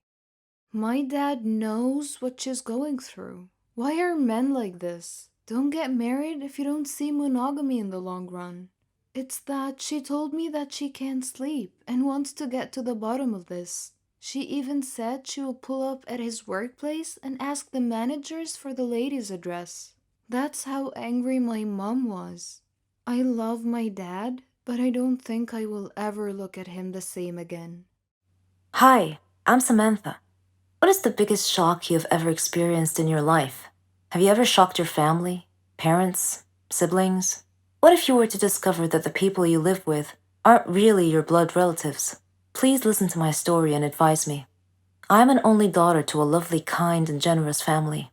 They have given me the moon. Our life was stable, and my parents would sacrifice anything to make me happy. I loved them dearly. But unfortunately, I've discovered a shocking truth. We were moving into a new home, a villa that my father had bought. I loved reading a lot, and I had a lot of books in my father's study. I entered the study to collect the books for the move. While doing so, I dropped some files from his desk. As I was gathering them up from the floor, I found a picture of me with a strange man. I thought he was perhaps one of our relatives, or a friend of my dad's. There was a date on the photo, which happened to be my birthday. My curiosity led me to look through the file. I found my birth certificate with my name on it, but the father's name was not the man that I currently knew as my father. There was also a photo of this man with my mom, as bride and groom, and a marriage certificate that had my mother's name and the name of a strange man. There was also a birth certificate that had my name and the name of my current father. Many thoughts flashed through my mind as I realized that my dad, whom I was living with, wasn't my real dad. I desperately wanted to speak with my parents about this, but I was afraid that I might not want to know the truth. We moved to our new villa. My mood changed. I became gloomy and spent a lot of time thinking. My parents noticed my mood change and asked me what's wrong. I found the date of the man's death and I went to see his gravesite. There, I felt a hand on my shoulder. I was surprised enough to turn around and see my father. Mom was with him. After we returned home, they told me the story. The man with me in the picture was my real biological father, but he died in a terrible car accident when I was 3 months old. My parents showed me the related newspaper clipping. My mother was poor and couldn't make ends meet. She met my current father, who supported her and me. They subsequently fell in love and got married. He couldn't have children of his own, so he adopted me and gave me his name. This man gave me everything: love, encouragement, and support. He was as kind as a real father could be. I was shocked when I learned of all this. Should I accept and love this man as my father and stay with him? Or should I revere my deceased father in the picture as my father? I'm so confused. Do you think I should accept this truth and be happy with my current situation? What's your advice? These things could be considered blessings from God, especially if you are very successful in all aspects of your life. You should be very grateful and appreciate all these gifts, because if you take them for granted and then lose them, you will regret it deeply. Believe me, I know. And my story is how I know. My name is Chris. I am 39 years old and am a news presenter for a local TV channel. I grew up in a poor family. My dad was a low-paid laborer, and I had no desire to follow in his footsteps, so I decided to get a job in life as fast as possible to begin earning money early in life. I first worked as a grocery clerk in sales in a packaging plant.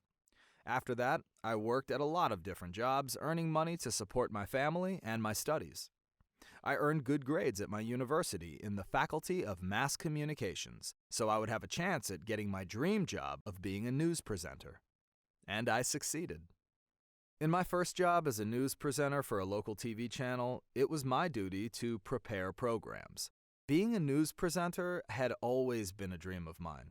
I was young and wanted to be famous and well known as a TV personality. It was not as easy as I thought it would be, but I was finally able to eventually achieve my dream of becoming a famous news presenter. I was able to move my family into a bigger house. I married a girl whom I loved and with whom I had 2 children. My life was moving along smoothly in accordance with my plans in life. But fate doesn't like happy endings, it seems, and my life took a dark turn. Once I became famous, my work took more and more of my time and energy, and the added stress required to maintain that success at work began taking a toll on my personal life. I began losing interest in my family and started ignoring them, and my friends as well. Spending too much time at work caused me to miss important things in my life, like my kids' and my friends' birthdays, my wedding anniversary, time with my parents, and intimate time with my wife. Ignoring my wife and family caused many domestic arguments. These increased over time and began to affect my work. I even began ignoring Mom and Dad, causing my relationship with them to worsen as well. Dad blamed me for seeking luxury and fame at the expense of my family. It was hurtful to hear such criticism from Dad. Eventually, he and Mom decided to leave our new flat and return to the old one. My life was being turned upside down. I became so stressed out and irritable that friction with my wife and my kids caused my wife to threaten to leave me and take the kids with her. We ended up quarreling about this even, and I drove them away as well. Fame had improved my life up to a certain point, but was now destroying my life. As I saw it, I had two options: continue down this path and continue destroying my life, or accept that fate had given me a wake-up call, that I need to rethink my life and change course. Also at this time of deep contemplation, I began getting severe headaches, like migraine headaches that worsened day by day. A friend of mine recommended that I go see a doctor, so I took his advice. I went to a doctor who was quite well known, and he told me that I had a tumor in my brain. Woe is me. Was this downhill trend in my life ever going to stop? I guess not, because then he continued with more bad news. That I just had 30 days to live. I didn't know what to do. First, I called Dad. I knew that he was upset with me, as were my friends, wife, and kids. It seemed that I might be doomed to die alone. I began reminiscing about the good old days, when my nice home was filled with happiness and my children laughing, playing, and shouting. But now, it sat silent and empty. Having only 30 days to live, I felt that I needed to fix my life before it was too late. So I took action. I took a vacation from work and went to visit Mom and Dad. After hugging and talking to them, my eyes were filled with tears. Learning what I had given up in pursuit of success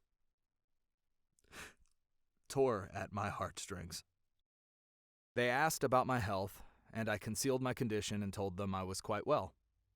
I apologized for my past bad behavior and promised them that I would change for the better. Dad forgave me because he didn't want to see me so sad and miserable, so I was able to reconcile with both of them. Mom asked about my wife and kids, and upon learning that they had left me, she said that I needed to reconcile with them too. I told her that I would do that I planned to fix everything. So I returned to our old home and was putting some flowers on the doorstep when my wife happened to open the door to find me there. I tearfully asked her to forgive me and to move back into our new home to live with me again. I promised them that making them happy would be my only purpose in life from that point forward. The strange thing is that I not only changed for the better, but I was even better than I was before things had gotten worse. I spent all my time with my parents, my family, and my friends. We met every week to gather fun and barbecue cookout parties. During my spiritual renaissance, my renewed enjoyment of life, my phone kept ringing a lot, but I figured it was just the doctor with more bad news, so I ignored it.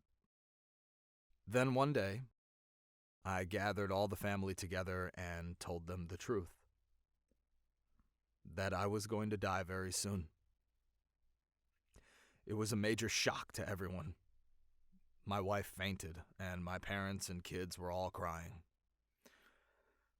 Finally, I was ready to answer the numerous phone calls that had been coming in.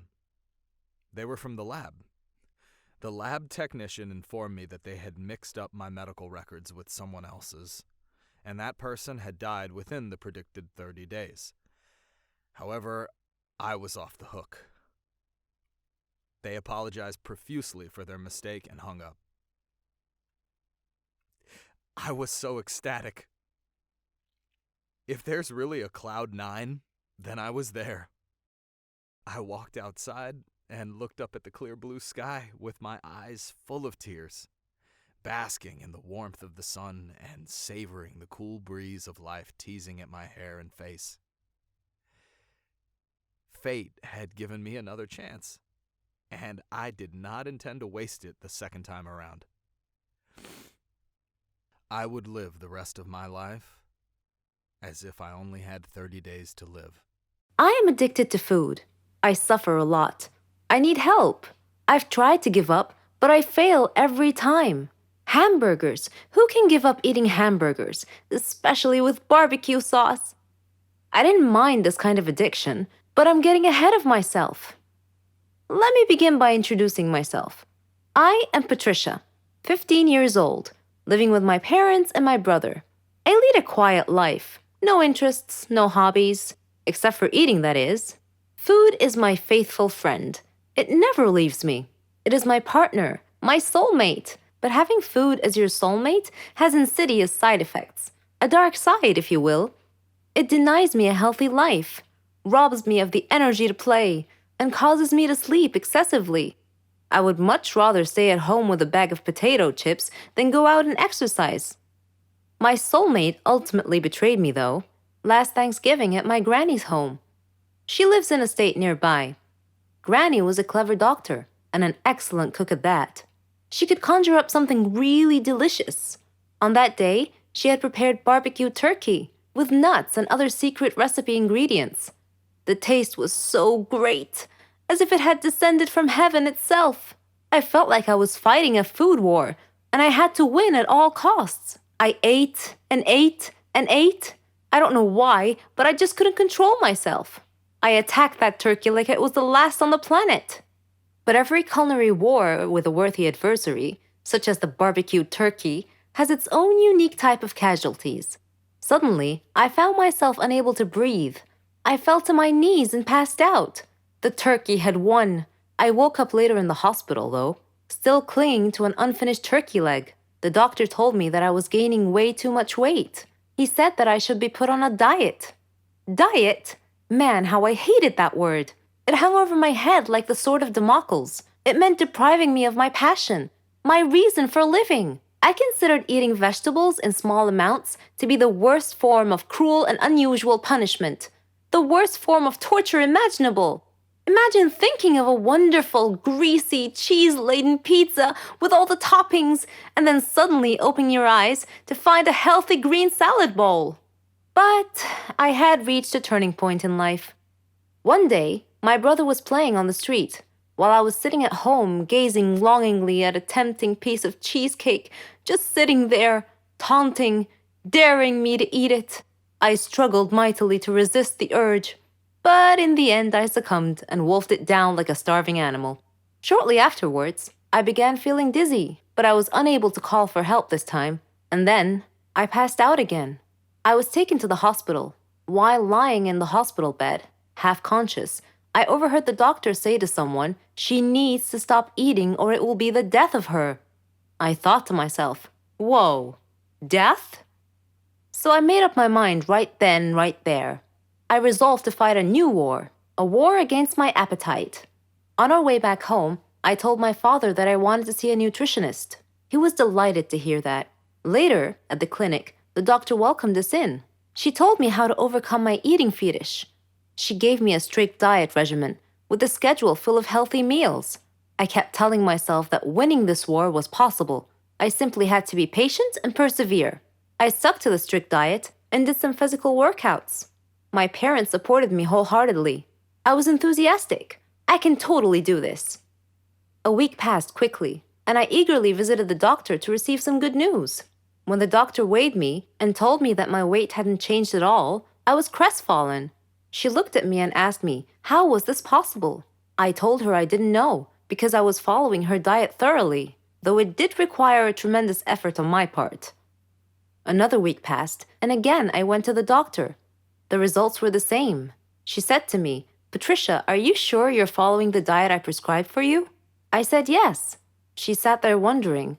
Then she told me with a puzzled look on her face, "It's odd, but your weight is increasing, not decreasing."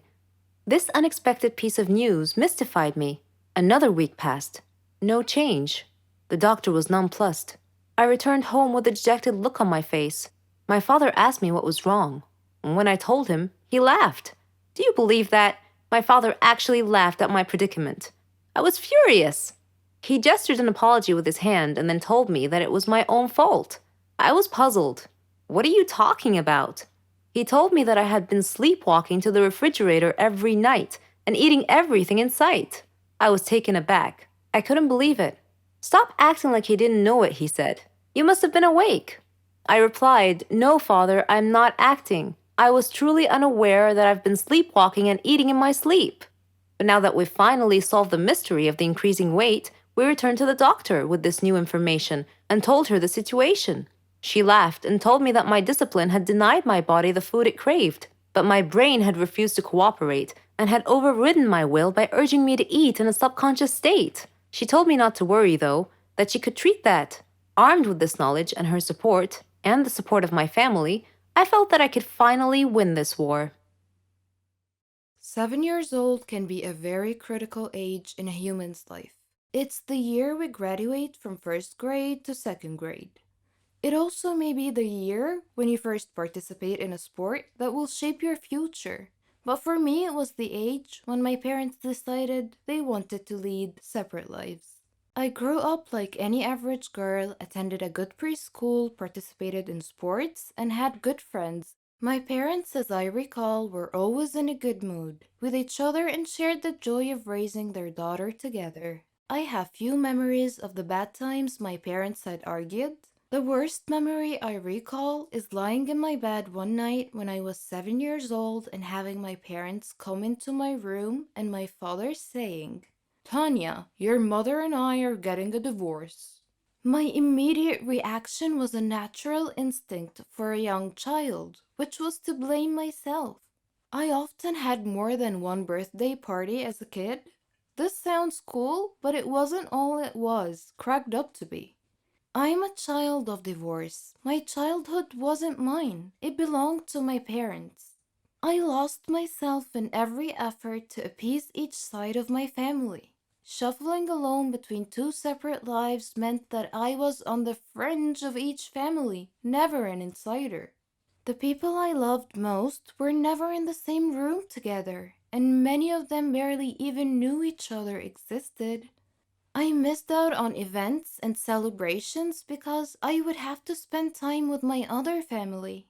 Children of divorce learn to cope with these struggles and instability by the age of 10. I no longer wanted to deal with it. I didn't want to live in two different homes with two different bedrooms, different clothes, different toys, different friends, and even different rules. I was a 10-year-old caught between a rock and a hard place. So one day I told my dad that I didn't want to visit anymore. It was a courageous and ignorant act, to be honest. We will never know if it was the right decision or not.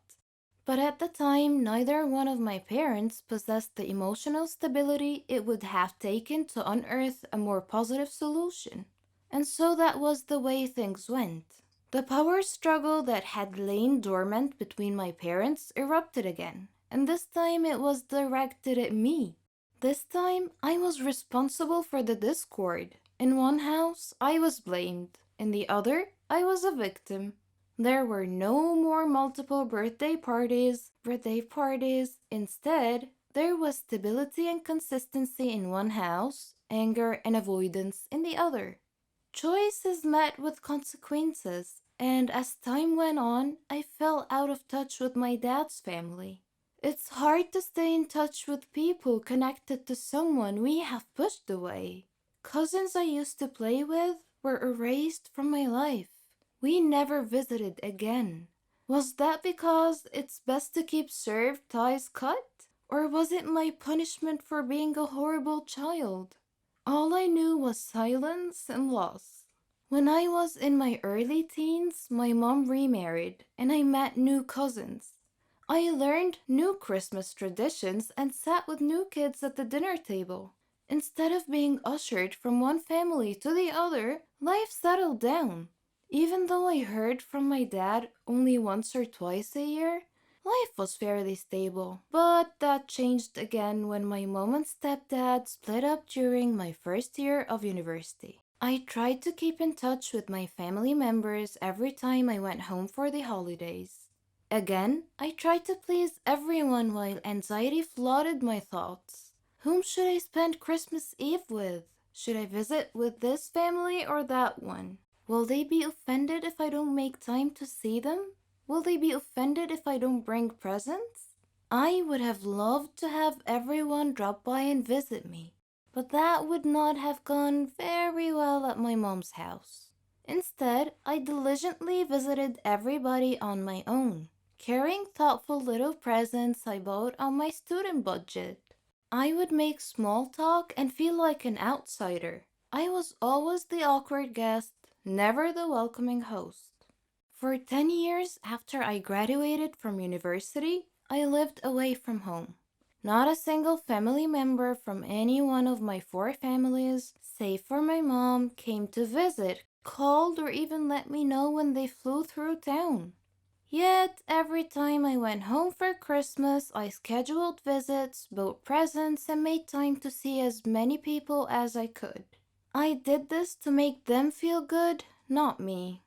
2 years ago, I moved back home, and now I live less than a day's drive away from all 4 of my families, their new spouses, and young kids. We're all connected on Facebook, but my mom is still the only person who ever calls or visits. When I hear that a family member passed through town but didn't call, it saddens me. But I realized that they don't call because they don't really know me. To them, I was never a fixture. I was only ever around a few Christmases here and there, and although they were my family, I was never theirs. They don't know that they are just one of several people spread across 4 different families that I wasn't able to keep in touch with. Sometimes divorce spreads us too thin to make anything real, lasting family connections. This summer, I am getting married and starting my family. I'm trying not to have too many expectations. I know no family is perfect, but my soon-to-be husband is the king at keeping in touch with people. He's persistent, charismatic, forgiving, and loyal. He's teaching me what family means. Together, we will teach our kids to reach out to one another with compassion and to stick by each other through times of darkness. I'm looking forward to joy and friendship with my new family, and I plan to do everything I can to stay married. I don't believe in ghosts, evil spirits, haunted houses, metaphysics, etc. I only believe in science and facts. But sometimes things happen that shred all your beliefs. I want to introduce myself. I'm Lisa. I'm 14 years old. I live with my mom, dad, and grandmother. And they're all very proud of me. I'm the leader of the science club at school, and I've been the perfect student for the past 2 years. My hobbies are reading, watching educational videos, and learning. I like to discuss matters with rational people, not those who believe in myths, aliens, ghosts, and other such nonsense. I personally think these people have mental issues. One morning, my grandmother passed away. I was sad for a long time because I missed her so much. On the day of her funeral, the whole city must have come to say goodbye. While the priests were praying, I noticed something peculiar about one of the graves in the graveyard. After the prayer ended, I approached the grave in question to investigate. There was some weird writing on it. Then, a wispy, transparent, smoky figure appeared out of nowhere. It said to me, "Do not get closer to Donna Median's grave. Beware." I shivered slightly and asked the apparition who Donna was. And it replied, "Who was she? She was an evil witch who liked to scare people. She was burned at the stake as a witch, but before her death, she swore a curse that if anyone ever approached her grave, her ghost would haunt that person to the day they die." I did not laugh at the apparition's warning. Instead, I turned and returned home, thinking about what had happened. On a sudden defiant impulse, I decided to visit that grave that night to see for myself if the curse was real. I took my dad's flashlight and wore a raincoat. It was pitch black outside. The place was horribly unsettling at night, but I wasn't worried at all. It's not like it was real, right? I entered the gate to the sound of howling dogs and meowing cats. My blood ran cold, and a sudden chill ran through me. I turned on the flashlight and began searching for the grave. My hands were trembling so badly, I dropped the flashlight several times. Sometimes I would step on something crunchy, and I would shine the light downward, only to see that I had stepped on an insect. Sometimes I'd see a cat here and there. Then suddenly, I heard an eerie sound close by. I froze, not daring to move. Slowly, I pointed my light towards the sound and gasped as my light illuminated a dark, shadowy figure. It was about my height and dressed all in black. I spun around and fled as rapidly as my faithful feet could carry me. I dove into bed, but I didn't sleep at all that night. I even left the lights on. The next day, when I woke up, I asked my dad if graveyards had ghosts, and he wondered why I would ask such a question. I was embarrassed and laughed to hide my fear. I told him that I was just curious. That was all. Dad looked at me suspiciously, but continued. I've heard stories, he said, that some people have seen a ghost of a girl from time to time beside Donna Median's grave. I felt my heart sink, and I asked slowly, "Is she about my height and dressed in black?" He replied, "Yes, that's how I've heard the ghost described." "How in the world did you know that?" I looked down casually and answered, "Oh, I read an article about it on the internet last night." My head hurt just thinking about this ghost thing. I made up my mind to prove or disprove it once and for all.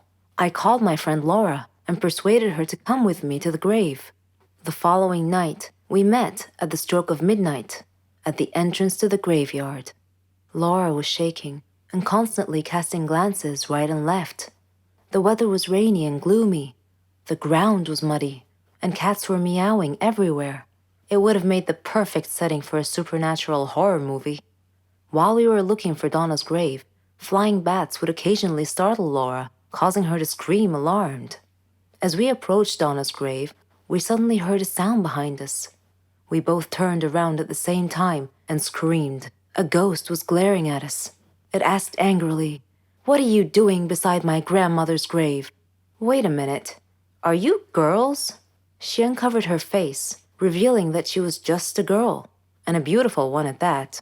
She told us that her name was Carmen and asked me to turn off the flashlight because it hurt her eyes. I did. Then I asked, "Who are you?" She replied, "I'm the 5th grandchild of Donna Median, the poor woman in this grave who has been wrongly accused." We both whispered back, "Wrongly accused?" She continued saying, "Yes, she was a victim of the Holocaust during World War II. Afterwards, she became a simple doctor who treated people who were afflicted with epilepsy. As usual, there are always some small-minded, superstitious people looking to make trouble for others. They accused her of being a witch because they considered epilepsy to be a disease caused by a demon's touch. I come here every day to put flowers on her grave. People have mistaken me for a ghost because I only come at night. I don't want people to know I'm related to someone they think to be a witch. I don't want to be shunned, scorned, or gossiped about." I tried to comfort her and calm her a little by saying, "Don't worry, Carmen. Your grandmother's spirit may be able to rest in peace if you tell people the truth now. We live in more modern times, and there's no need to worry. I won't tell anyone about you being the ghost. It'll be our little secret." Carmen laughed. She and I became good friends after that. Ever since that day, whenever I hear someone talking about ghosts, I just look at the photo I took of Carmen and I break out laughing. Hello, everyone. I'm Lauren. Did you ever wonder what it would be like to have your life completely destroyed by someone close to you? Ever thought about what you would do then? I didn't have time to think, because that's exactly what happened to me. It all started 2 years ago. I lived a quiet life with my mom and dad and my sister. I loved my family.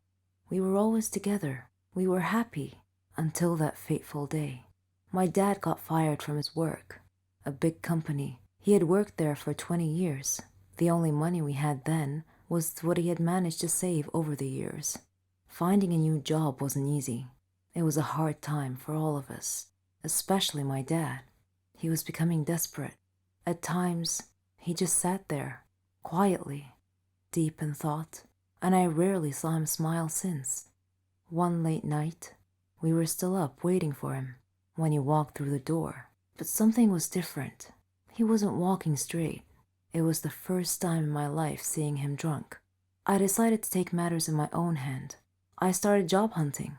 I was lucky enough to find something suitable at a startup company. The pay was good enough, and the more I worked, the more I earned.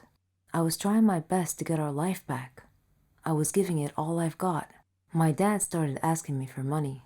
I was more than happy to give him what he needed. I didn't even ask what it was for.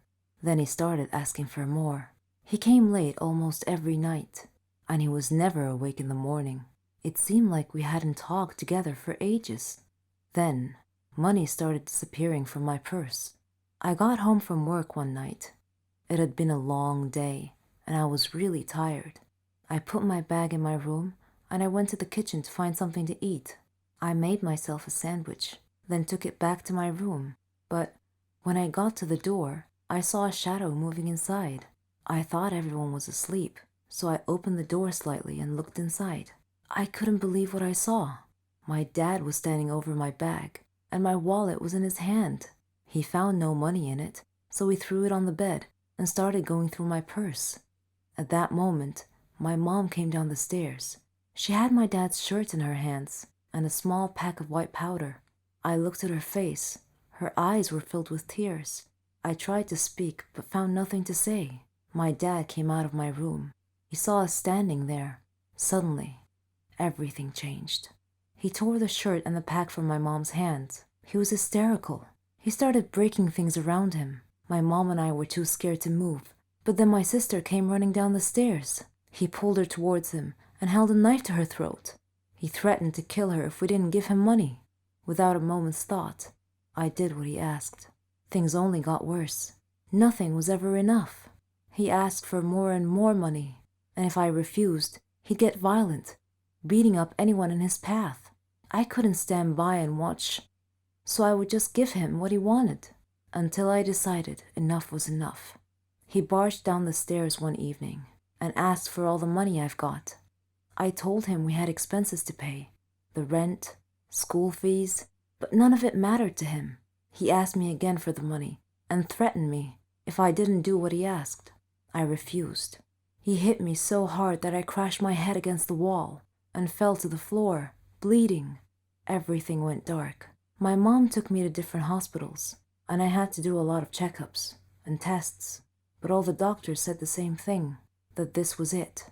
I was sentenced to live my life in darkness, never to see the light again. Bumping my head against the wall was one of the reasons, but apparently my psychological state played a huge role in my recovery.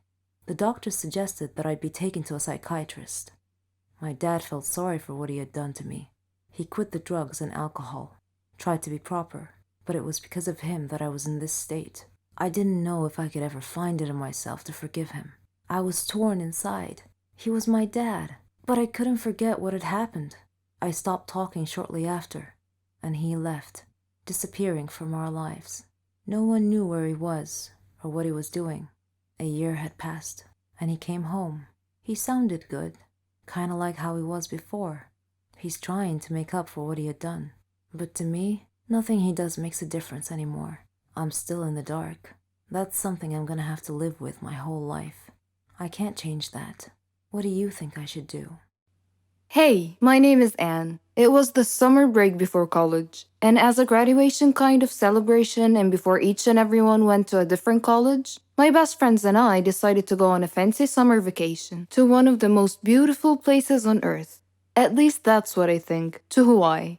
I was in my room daydreaming about wearing those cool coconut bras while enjoying an exotic juice, maybe even doing a hula dance, and then my best friend Kim called and burst my coconut bubble. She suggested that since we're off to a whole new stage of our lives, we may as well get a complete makeover. I thought she meant we should go shopping or something, but no, she said we should go to the hair salon and get new haircuts and maybe even dye our hair. I admit that I was overly excited about the whole thing, so I said yes.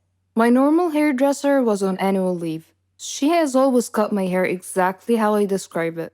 I love her. However, she has been gone for a while, and we couldn't wait any longer for a haircut, so I made an appointment with another hairdresser at the same salon. On a side note, Kim is blonde, while I'm a brunette. I know this info might not sound useful, but it will come in handy throughout the story. Kim and I drove to the hair salon. The place looked extra fancy, the kind of place you would trust. We went inside all giggly like we were 12. We were actually 18 at the time. Anyways, we were greeted by a really nice lady. That lady said that Kim should get highlights and I should go for the same, plus going blonde. I was skeptic, but who cares? It's summertime. The lady put bleach all over my head and went to do Kim's hair. So, after 15 minutes, my scalp started burning like crazy. So I called the nice lady and she said it was time to wash the bleach. As she was washing my head, her smiley face went poker. Chunks of my now orange hair were all over the sink. Kim looked at me and her eyes got as big as my head. The lady asked me not to freak out and that she could cover the bald spots with a really short haircut. So I showed her a picture of exactly how I wanted to look like. And so she started cutting my hair. So far, so good. Then she snips a huge section out of the front of my hair, saying that she was framing my face. At this point, it was too late to say anything. The haircut was just hideous. Not me at all, and especially not what I asked for. So I told her that I hated it. She felt really bad, and I started to tear up because it was seriously so ugly. And now that I was stuck with a really bad haircut, I tried to calm myself that maybe the color will turn out okay. And then she put the dye on my hair, and it turned my hair green. The only solution now was to become a redhead, and that was just a no for me. I don't have the complexion of a redhead. Our boyfriends were actually going to pick us up from the salon, and just imagining the look on Nick's face made me cry and laugh at the same time. Rachel played it really cool, and even her highlights did not go so well. But that incident was just one of a kind. I ended up with the weirdest hair color ever. It was like I was half mermaid, half dragon. This did not stop us from enjoying our summer break, though. It was actually a good source of jokes for a long, long time. Could you live with yourself if you found out your whole life turned out to be a lie? That you are not who you thought you were?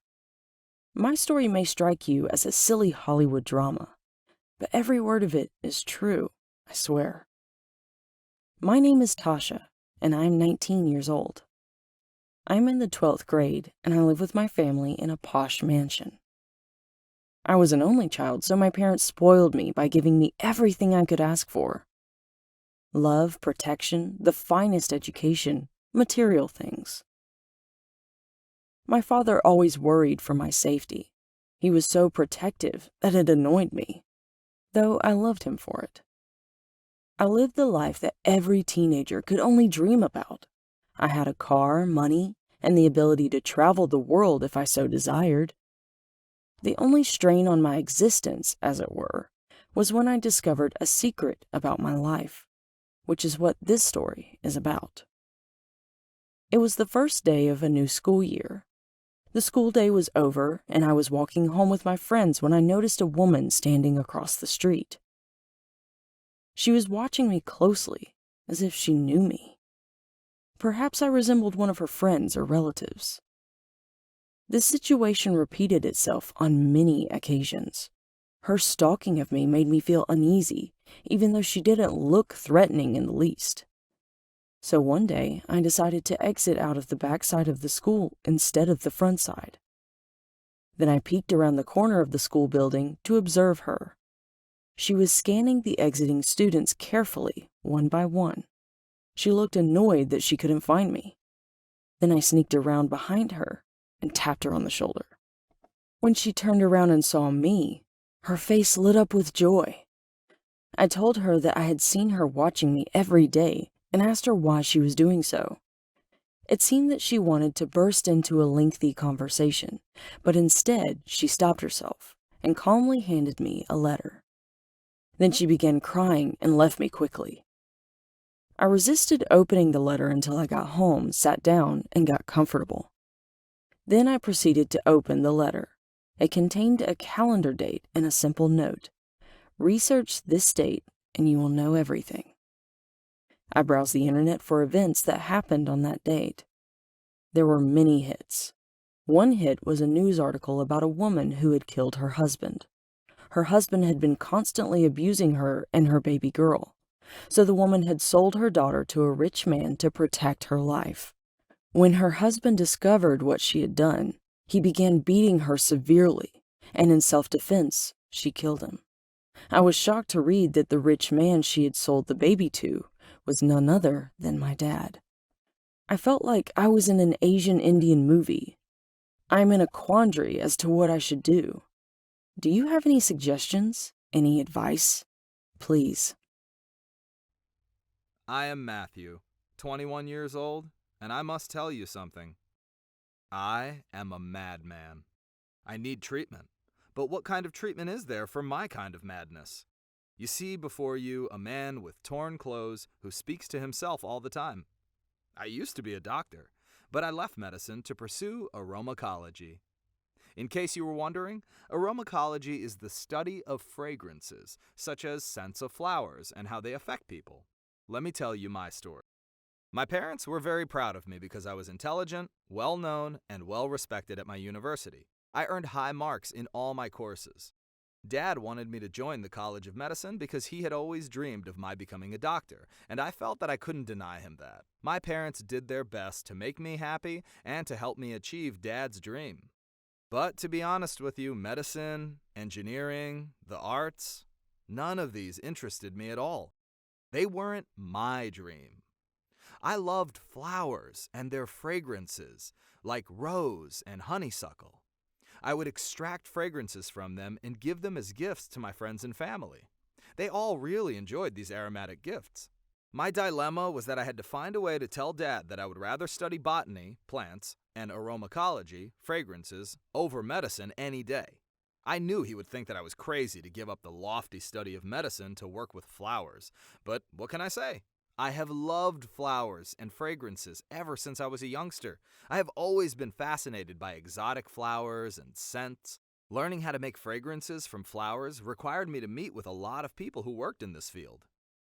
One day, I had to face the moment I had been dreading because my parents had arranged a large social gathering to celebrate my success at the university and my joining the College of Medicine.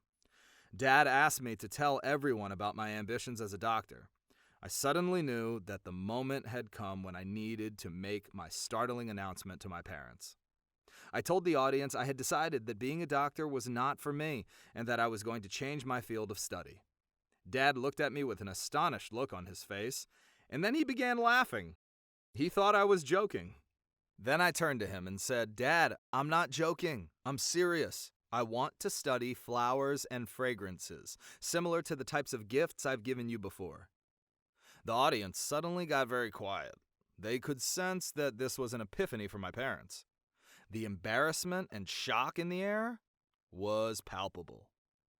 Dad looked at me and said with an affected smile, "Matthew, you were born to be a doctor. Forget all this nonsense about silly flowers." A little testily, I said, "Dad, extracting fragrances from flowers is not silly." Dad said, "Bah, forget about that." The party spirit was somewhat subdued after this testy exchange. Regardless, in deference to Dad, I began studying medicine, but most of my energy and attention was directed towards flowers and their fragrances. Sometimes I would spend time with my medical friends, and sometimes with my aromatology friends that I had met earlier. I spent my first year in medical college earning high marks as usual, but I had no passion for it. It neither excited nor interested me. There came a day when I had had my fill of medical studies and just couldn't take it anymore. So I decided to leave the College of Medicine to pursue my true passion, flowers and fragrances. When I told Dad of my decision, he was very upset, cursing at me and accusing me of being mad, insane, crazy. I repeated that I had zero interest in medicine and stated that the true madness was sticking with a field that I really didn't like at all. I moved away from home and stayed with a friend for a while before finally renting and moving into a small apartment. I faced a lot of obstacles in the beginning, but I didn't give up. I set up an arboretum by planting some flowers and nurturing them. I was working on a rare kind of fragrance extracted from a variety of flowers. I had to travel to obtain these specimens. My product fragrances weren't successful at first, but I persisted. Initially, I offered my fragrance products to various factories, but all refused my offer. So I continued in my studies. I worked in many different places. In the evenings, I would spend all my free time doing my experiments. Over time, I grew more proficient in producing unique fragrances. Then one day, I received a phone call from a famous factory. The factory owner told me that he might be interested in working with me, so I sent him some samples of my work, and they delighted him. And I was delighted that he was delighted. Thus began the lucrative stage of my new endeavor. I started earning a decent income and achieved a modicum of success in the end. After a while, I called Dad and asked him to forgive me, and he did, finally realizing that my passions were not necessarily his passions, and that I must pursue what I enjoyed the most. I have my own factory now. I achieved my dream in the end. My advice to you, the readers, is never to give up when pursuing your dreams. With persistence, you will be successful one day. So what do you think? Was I a madman to give up medicine for aromatology? Was I a madman to give up medicine for aromatology? Emily and I became best friends during junior year of high school. We bonded over a similar love of acting. We were both in the theater program, hung out in the same groups, and had classes together. It just seemed so easy to be best friends. Things got complicated when it was time to move on to college. We didn't go to the same university, but we were still pretty close as friends. We texted a lot about what was happening in our lives, and when I needed advice, she was the first person I talked to. I had a tough time transitioning from high school, where everything seemed to come so easily to me. College was a completely different place for me, and she was the only one I talked to about it. Freshman year, I saw her every other month. She was so close that we could still try and find time to hang out together. I didn't have many friends, so it was easier to give her my free time. I didn't mind, she was my best friend. Sophomore year was the same. Only I had my life in order this time. I wasn't struggling in my classes, but my social life was still the same. I had few friends that I actually hung out with, and I was okay with that because I had her. We talked and texted about everything, and I vented all my worries and frustrations to her. If it weren't for her, I wouldn't have survived those first 2 years.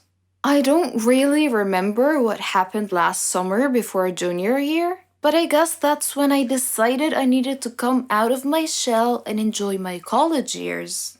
My junior year began and I met new people who I came to really enjoy being around. They lived in the dorms in the same hall as me, so it was so easy to just hang out with them even if it was until 2 a.m. And we had classes early the next day. I gave them more of my time and I didn't even realize that I had put my relationship on hold with my best friend. I didn't find out until I tried talking to her and she wouldn't respond. I found out later from my sister, who was also good friends with her, that they had talked about how I was ignoring her. She would text and I wouldn't respond. She would try to talk to me and I was too busy. I didn't really remember doing any of that. I had the thought that I was pretty consistent and always responding. I had grown attached to my new friends. They had become basically a part of my everyday life, and I had unconsciously replaced her. The last 2 months of our friendship, I had tried to talk to her and fix things, but it was useless. It was the end of the semester, so we were both stressing over finals and family stuff, so we wouldn't really talk. We finally talked during winter break. I had no excuse for what I had done, and when she called, I told her I never wanted to lose her. Our friendship ended that day. I sat in my room and cried for a while thinking about the great person I had just lost. I felt guilty for what I had done. I had moved on without telling her, and that's where I messed up.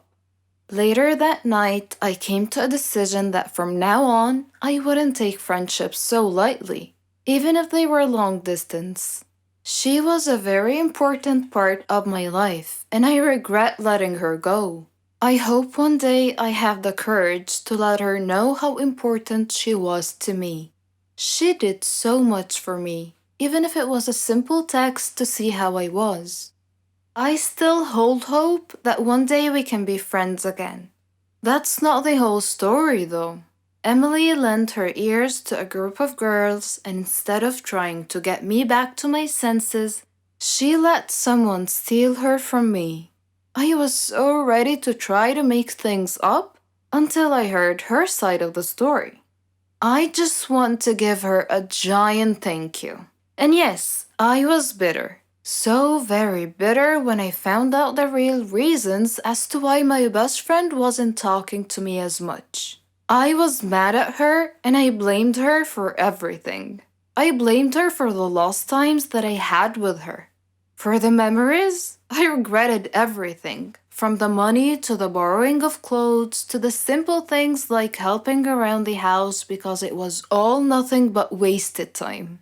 I blame you, Emily. I want her back. I want my best friend back in my life and doing things with me such as makeovers, going on trips, double dates, shopping together, things that normal best friends do. But I couldn't because Emily chose to be with other friends. I don't need her. She chose to leave me. She chose not to be my friend after this girl decided to run her mouth and tell little lies. Emily ended our friendship. The other girl only played a part in it. Emily took her in though, and I have to thank her for that. She must not have been a true friend if, in her eyes, she could up and leave with no real reasoning behind it, or an explanation. How can someone just forget that someone in their life once existed? It's cruel to do that to a human being. Human beings are made to feel wanted, which that is not it. And as for the girl who stole my best friend, please make sure you're there for her when she and her boyfriend go through a tough time together. Make sure you're there to talk to her when she's having doubts about college, or even if her family is nagging at her. Make sure you're there for her makeover sessions, shopping sprees, or just movie nights. Hold her when she cries over Beauty and the Beast. Just be the best person you can for her. I know that she needs it more than ever, because that is what she deserves. I really don't think I will ever be over this. She left me over a stupid reason for something you caused. And it's okay.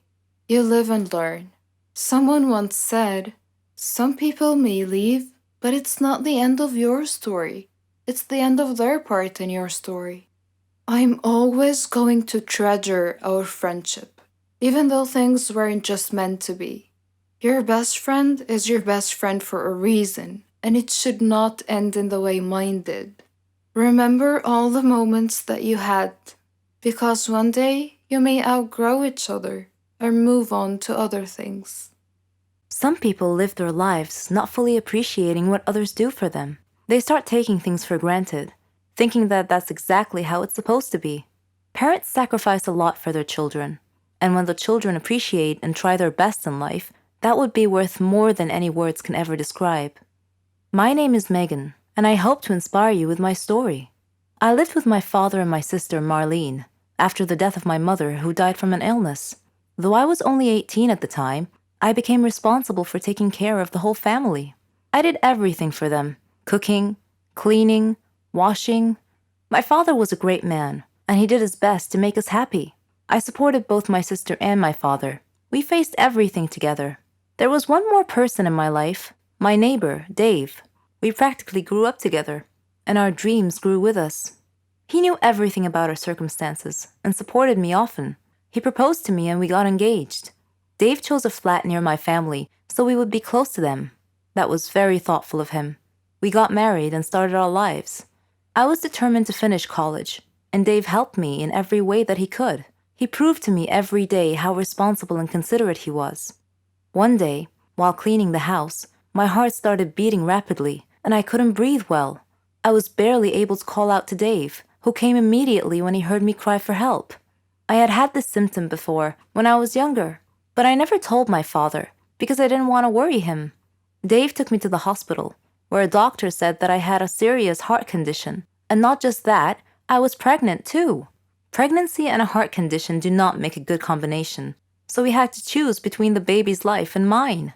My father and Dave asked me to abort the child. Though they tried really hard to persuade me, I resolutely refused. I agonized a lot during my pregnancy. They were all so worried for my safety. My father and Marlene left their flat to come and live with me. and Dave cut back on his working hours to stay with me. When the day came, they took me to the hospital.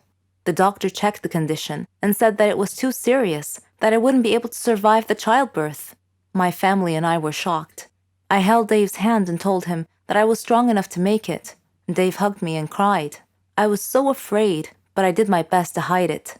I said to my baby, "I'm trying the best I can.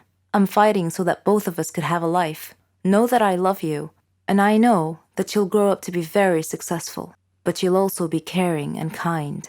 My name is Laura, and as a child, I craved unconditional love. But instead of cuddles and family outings, my lasting memories are of bitter rows. My mom never wanted children, she says. She told me that the only reason she didn't get an abortion was that she found about the pregnancy too late. My dad left when I was very young, which made my mother resentful. She had to stay and be the responsible mom, which she hated. On one occasion, my grandparents took me away, and I remember thinking, this is what family should be like. The relationship dissolved completely when I was a teenager. My mom's first love was always men, and when I was 15, she moved to Africa for a boyfriend without telling me. It's something I found impossible to forgive, especially as there has never been an explanation or even an apology.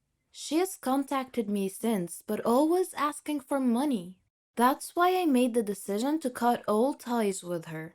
I put my mother's behavior down to a horrible upbringing, but she can't make the same excuses for her father. Dad had a lovely childhood, but he has no emotions or empathy for anyone. We haven't spoken in 7 years. Although she's so close to his parents and they encouraged her and her dad to repair the damaged relationship, it brought her nothing but more hurt. After he left my mom, he went on to have a new family. That was really hard for me to handle when he's made so little effort with me. My issues with my mom and dad have badly affected my mental health all throughout my life. I see a therapist regularly now to try to help me deal with the emotions. When I get married next year, neither of my parents will be invited. I grew up thinking I did something wrong for my parents not to want me. My only regret is not telling my dad how much I hated him. I don't hate my mom. I just feel sorry for her and I wish she could see what she's done. Ending all contact with a parent may sound extreme, but for me, it was an act of self-preservation. My dad left when I was 8, and I haven't spoken to my mom once since I moved to Germany 10 years ago. She wasn't maternal and had a really bad temper, which she took out on me. She would never be affectionate, and I felt unloved. I believe my mother may have had a miserable childhood, which meant she lacked the emotional tools to be a good parent. After I grew up and had my own daughter, our relationship got even worse. My mother never came to see me or her granddaughter, but she did form a close bond with her son's new family. It hurt me that she made an effort to spend time with my brother's children and not mine.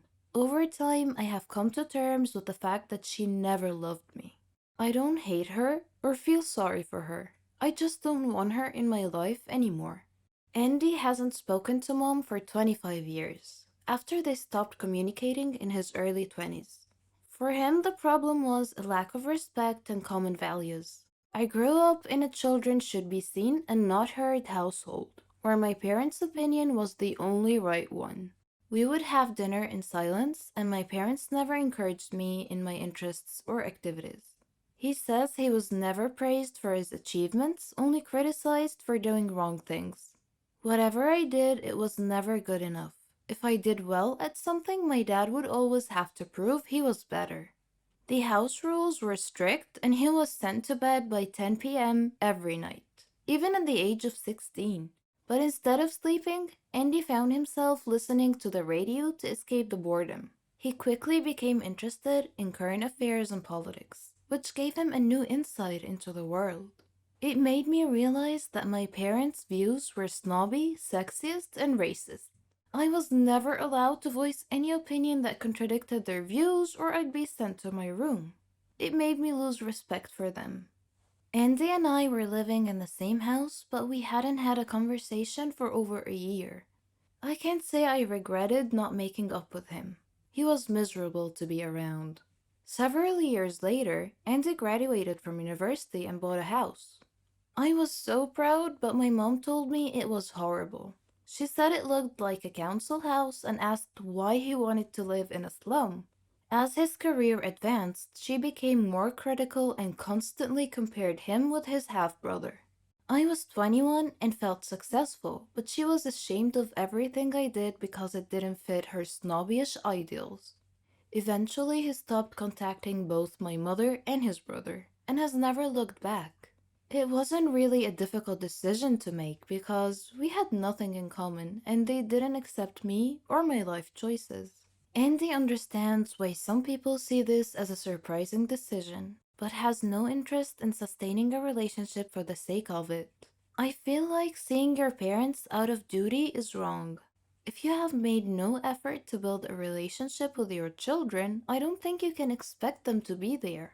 For other families, the rift is a result of the parents' divorce. Like my friend Helen, she lost contact with 2 of her 4 adult children this year, after ending an emotionally abusive relationship with her father.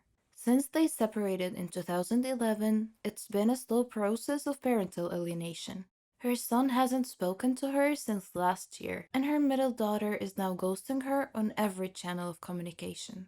She believes her former partner has used the same manipulation tactics on her children as those that destroyed their marriage. Once the kids got older and she developed her own life and interests, her ex became controlling and tried to stop her from doing the things that she liked. During a period of gaslighting that spanned many years, she says he told lies about her behavior to friends and family. Once he told them she was drunk and suicidal and she had gone missing. In reality, she had gone to the supermarket. When she joined a local band, he told everyone she was crazy and that she wanted to run away and become famous. Over time, her husband's side of the story was believed and Helen began feeling alienated from her family. She sadly lost her mom a few years ago, and her dad is a man's man and took her ex's side. The divorce impacted the children big time and damaged them emotionally. Despite making every effort to build bridges with her children, she admits she doesn't know what their father has told them. He has always made an argument before parties and celebrations to prevent her from coming to the event. He also accused her of having an affair, even though she never cheated on him. The relationships with her 2 estranged children became so strained that she wasn't given a chance to discuss what had happened. The only explanation they've ever given her is that she doesn't care about them or that she treats them as little kids. Though losing contact has been an extremely painful experience for both of us, I don't blame anyone. Not me, not my mom, not Helen, and not her children. It's no one's fault. I can very much relate to how Helen's children felt. They're like goldfish swimming in a tank where someone keeps adding a tiny bit of color every day until they start to see things in a completely different way. I would love a chance to reconnect with my mom, but I can't see how it will happen. At the moment, I feel like I'm standing outside and they're inside a glass room. I really miss my mom, my brother, and definitely my dad. My son killed me. Yes, you read that correctly. I am not a ghost or an evil spirit that needs rescuing. I have a brave heart. My name is Megan, and I hope to inspire you with my story. I lived with my father and my sister Marlene after the death of my mother, who died from an illness. Though I was only 18 years old, I became responsible for taking care of my whole family. I did everything for them, like cooking, cleaning, washing, etc. My father was a great man, and he did his best to make us happy. I supported both my sister and my father. We faced a lot of problems together, illnesses, financial problems, school, and the like. But there came a day when I had to make a life and death decision at my young, tender age. I fell in love, as any girl my age tends to do. My sweetheart turned out to be loved my neighbor, a guy named Dave. We had grown up together, and we shared everything. Love, sadness, jokes. Our dreams had evolved as we grew up too, so we decided to marry. He knew all about my life circumstances, so he chose a flat near my family for me. We had a nice party and celebrated with our families and friends. Every day, he proved himself to be a responsible man. He loved and respected me, and I him. Finishing my studies was one of my dreams, and Dave supported me in every way to achieve it. But my biggest dream was to have a baby. But sometimes life just isn't fair. One day, while cleaning the house, my heart began beating rapidly, and I couldn't breathe well. I was barely able to call out to Dave, who came immediately when he heard me cry for help. I had had this symptom before when I was younger, but I never told my father because I didn't want to worry him. Dave took me to the hospital, where a doctor said I had a serious heart condition. And not only that, I was pregnant too. Pregnancy and a heart condition do not a good combination make. So we had to choose between the baby's life or mine.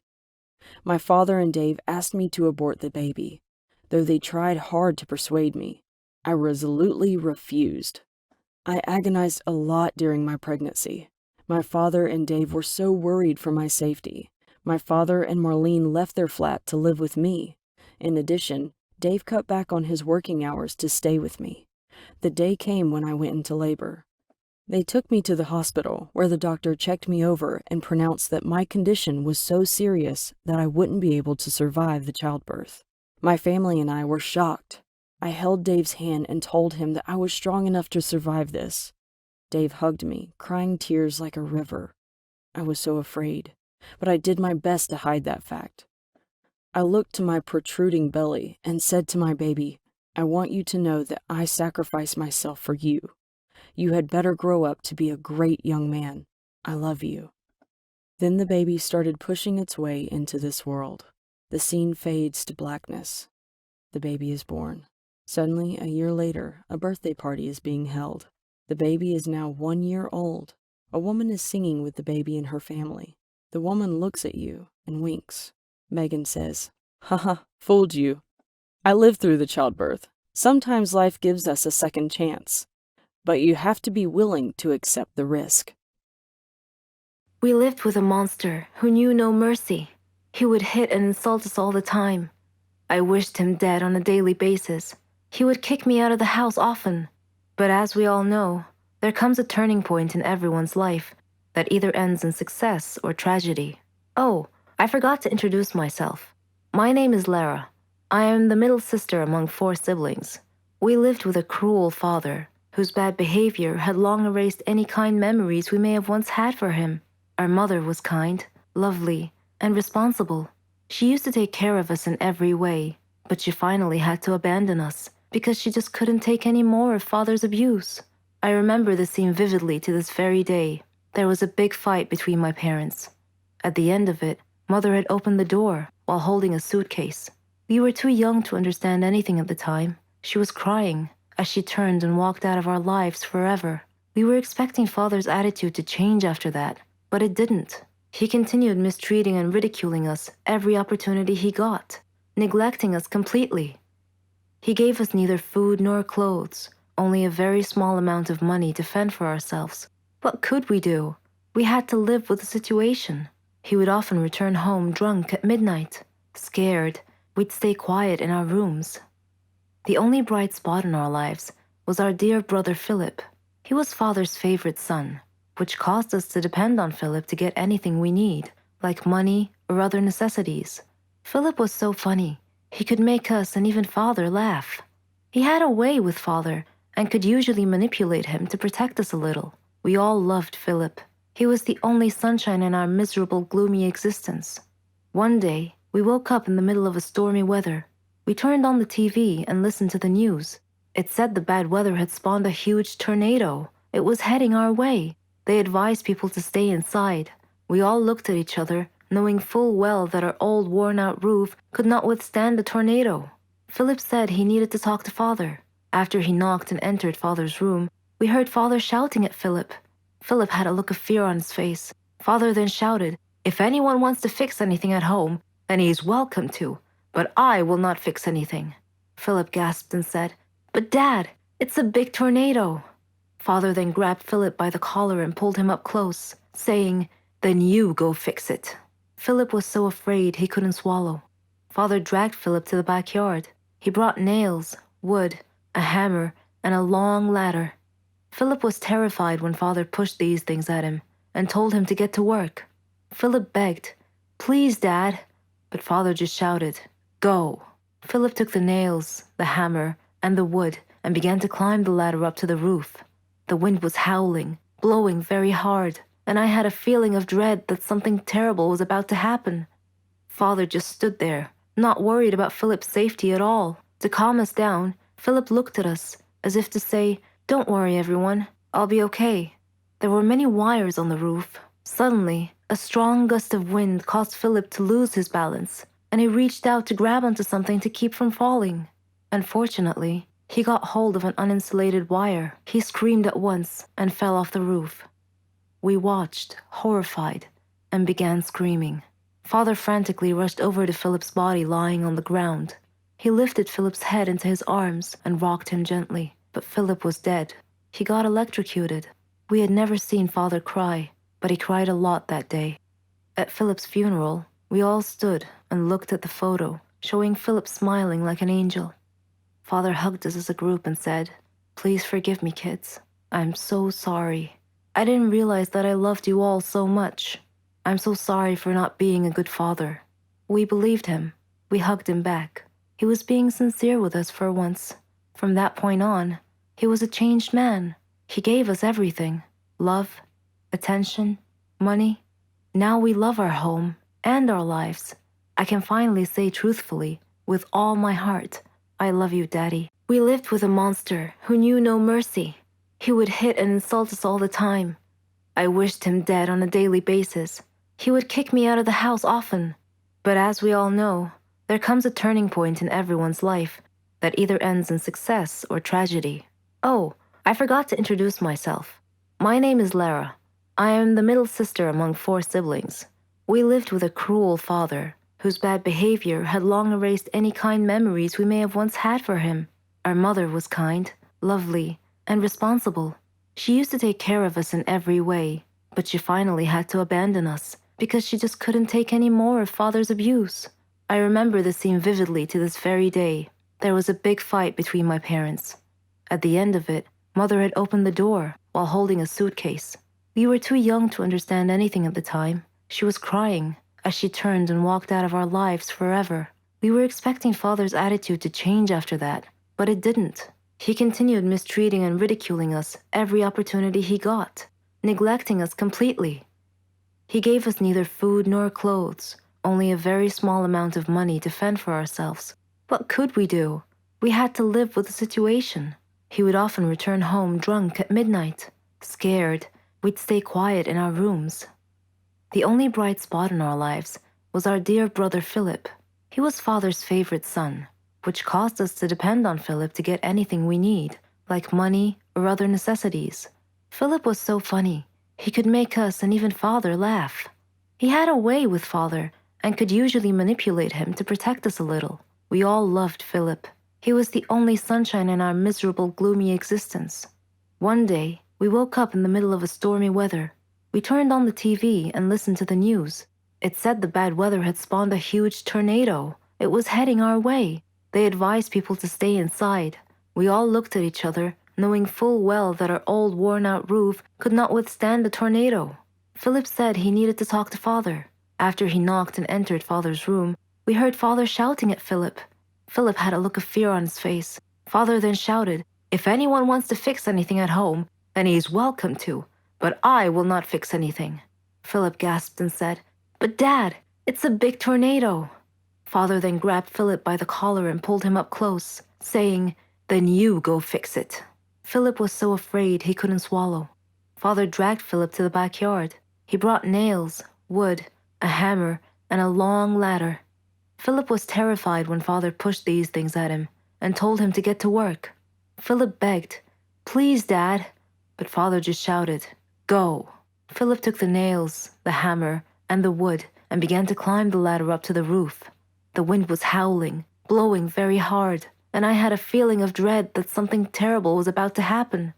Father just stood there, not worried about Philip's safety at all. To calm us down, Philip looked at us, as if to say, "Don't worry, everyone. I'll be okay. There were many wires on the roof. Suddenly, a strong gust of wind caused Philip to lose his balance, and he reached out to grab onto something to keep from falling. Unfortunately, he got hold of an uninsulated wire. He screamed at once and fell off the roof. We watched, horrified, and began screaming. Father frantically rushed over to Philip's body lying on the ground. He lifted Philip's head into his arms and rocked him gently, but Philip was dead. He got electrocuted. We had never seen Father cry, but he cried a lot that day. At Philip's funeral, we all stood and looked at the photo, showing Philip smiling like an angel. Father hugged us as a group and said, "Please forgive me, kids. I'm so sorry. I didn't realize that I loved you all so much. I'm so sorry for not being a good father." We believed him. We hugged him back. He was being sincere with us for once. From that point on, he was a changed man. He gave us everything: love, attention, money. Now we love our home and our lives. I can finally say truthfully, with all my heart, I love you, Daddy. This is Tina, and this is a story about me and my biological mother. My mother is sitting in the cafe of a garden center, staring at her cup of tea. I'm over the other side of the shop looking at some strawberry preserves. I want to attract her attention, but the word mom sticks in my throat. I use it so infrequently. Instead of calling out, I just walk over and show her the jam. Ever since I left home 15 years ago, the relationship between my mother and me has worsened. In hindsight, it was never very good to start with, but it's taken 15 years of counseling and soul searching to realize that. The fact of it is that my mother and I don't like each other much. We don't hate each other, we're just sort of indifferent. There, I've said it, indifferent. Saying it feels like committing some sort of crime. My mother and I live hundreds of miles apart. And in the case of most of my friends, this should mean that visiting home should be a time of joy and excitement. Instead, they are weekends of tense, polite conversation, both of us desperately searching for something in common to talk about. And that is usually what she's currently watching on television. As a 20-something woman, I'm constantly surrounded by reminders that my mom should be my best friend. Advertising aimed at my demographic features glamorous, youthful mothers going to the salons with their best friend daughters. Because it's all so alien to me, I tend to become a little bit fixated. I tend to look beyond the principal plot lines of films and become obsessed with the parts that involve a mother and a daughter for a large, loving family headed by a quirky matriarch. When the film Mamma Mia came out, I went to see it with a girlfriend for a bit of a laugh. It was mainly about love affairs between Meryl Streep and her exes. As I watched, I was as always bewildered by the apparently natural bond that mothers and daughters have on screen. Another film. It's complicated. Again with Meryl Streep, has a plot that hinges on her post-divorce relationship with her ex-husband. But the highlights for me? The way her children clustered around her and the way she reacted when they all came back to visit. Though I know it's not just on screen. My friend Susie has the same exact sort of relationship with her mom. It baffles and fascinates me. They talk every single day, sometimes more often, and tell each other everything. I didn't have an unhappy upbringing. I wasn't a happy child, but that wasn't down to child abuse or neglect. I was well-clothed, fed, and I even had ballet lessons. I went to university, paid for by my parents, and I knew, and I still know, that there's always somewhere to stay if I need to. But my mother and I never had the sort of closeness I saw in my friends' relationships. They would go shopping or share secrets. They would tell their moms things about their lives. The one time I tried to ask my mother about her teenage years, she told me to mind my own business, and so I did. I grew up minding my own business, and she minded hers. I left home as soon as possible and met my now husband at university, and he quickly stepped into the role of best friend and emotional support giver. I made enduring friendships, most of which I believe to be unconditional. Most of my friends believe me to be a loving and caring individual, and I know I could turn to any one of them in an emergency, and them to me. Yet, I cannot remember the last time my mother and I hugged, even though I hug my friends all the time, and the very thought of it makes me cringe. My mother is the last person I go to in a crisis. She is certainly the last person to whom I would tell a secret or a problem. And if I'm honest, I don't need to anymore, as I have my own friends now. But my lack of a close friendship with her bothers other people a lot. When I say that I don't have a close relationship with her, they ask whether we fight a lot. But no, I don't recall ever having a fight with my mother. That would entail caring enough to bother. I used to go through phases of worrying about it and trying to repair the damage, but all the while I was aware that I was doing it for other people. I visit infrequently, but I visit. I do it not so I can see her, but if I'm honest, so her neighbors and family can see me visiting. A few years ago, before I realized I didn't care anymore, I called her up and asked whether we could sort it out. Her answer told me everything I needed to know. Sort what out? I stopped bothering from that moment on.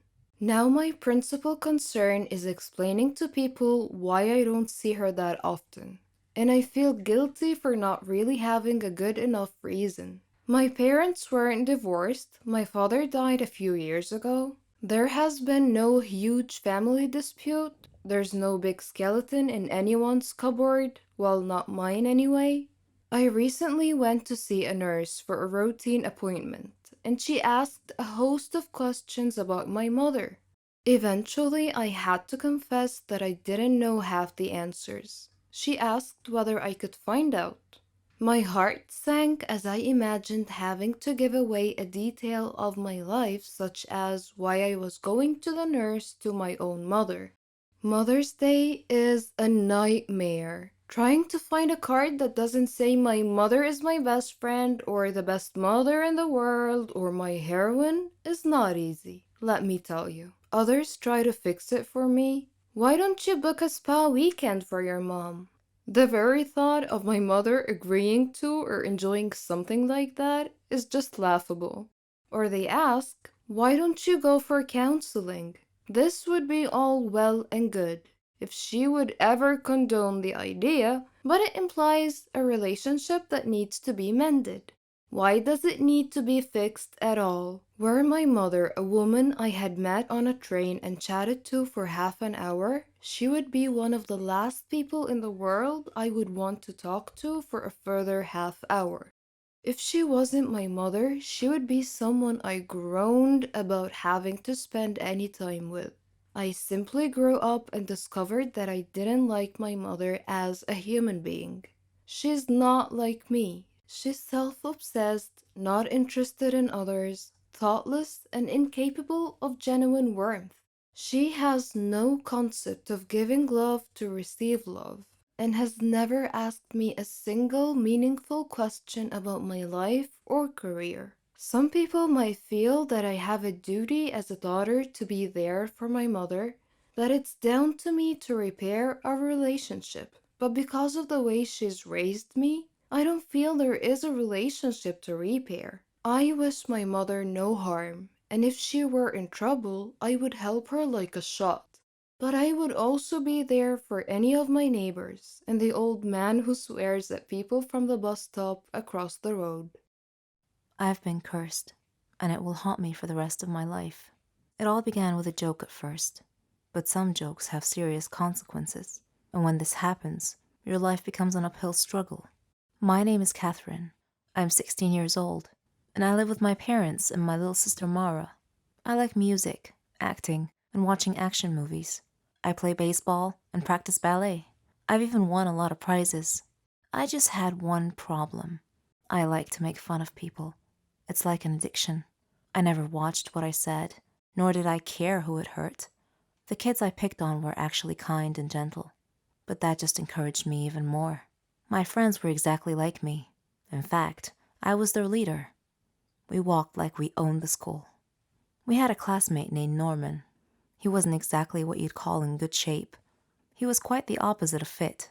During class breaks, my gang and I would steal his lunchbox and throw it around each other, keeping it away from him. We watched him run trying to catch us, but he'd stop halfway. The extra weight didn't help him, and he'd quickly run out of breath. Whenever he entered the classroom, we would surprise him by throwing old, musty vegetables and fruits at him. Norman tolerated our teasing. He didn't seem to mind much. But then, one day, a joke went a bit too far. We conceived an evil plan. We told him that there was going to be a photo contest, and the person who makes the funniest pose wins. Norman was so gullible that he believed us. He actually gave it some thought. Then he posed for us. We did our best not to burst out laughing while we took pictures for him. The next day, when he came to school, Norman discovered that his photo shoot pictures had been posted all over the classroom walls, and the kids were laughing, writing comments all over the place. Norman was mortified, and he looked around at his classmates' faces. They were all laughing and pointing at him. Norman started crying, and his nose started bleeding. Then he fainted. A teacher had to call an ambulance to take him to the hospital. I certainly didn't expect that to happen. We knew that Norman would get so fatigued sometimes and leave school for the rest of the day, but we didn't know that he had a medical condition, and I felt deep regret. The curse that I spoke of earlier began when a girl named Naomi joined our class as a new student. On her first day, our teacher brought her in and introduced her to us. She sat at the desk at the very last row. I noticed that she was always looking at me in a strange way, and I wondered why. She looked at me with disdain, and I couldn't figure out why. It was my first time meeting her after all.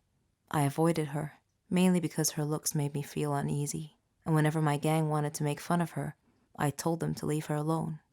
I felt there was something about this girl. One day, during science class, the teacher had paired us up to do a lab experiment, and I intended to ask her about the way she looked at me. But before I could say anything, she took the initiative and surprised me by broaching the subject herself. "You will pay for what you did to Norman," she said coldly. I looked at her and asked, "How do you know Norman? And what are you talking about?" She replied, "It doesn't matter how I know. I just do." I spent the next few days thinking about her words. Afterwards, Naomi ignored me completely. No more staring, no more accusing looks. It was as if I no longer existed to her. I didn't understand her. Then came the day. We had a basketball match. It was the championship game, but I was still busy thinking about Naomi's words. During the game, I glanced at Naomi and caught her looking at me, which distracted me. One of the players from the other team suddenly bumped into me, knocking me down and causing me to land badly on one of my knees. The pain I was in. I had to withdraw from the game to be taken to the hospital. At the hospital, the doctor said that I had torn a ligament from my knee and told me that I would need a surgery and a lot of medication. So after going through the surgery, I began taking my medications. It caused me to gain weight, even though I wasn't eating very much, just vegetables and fruits. I asked the doctor about my sudden weight gain, and he told me the medications I was taking were affecting my hormonal balance, which rarely happened, but in my case, it did. He said that I would either have to endure great pain or deal with the overweight because it wasn't going to stop. So there you have it, guys.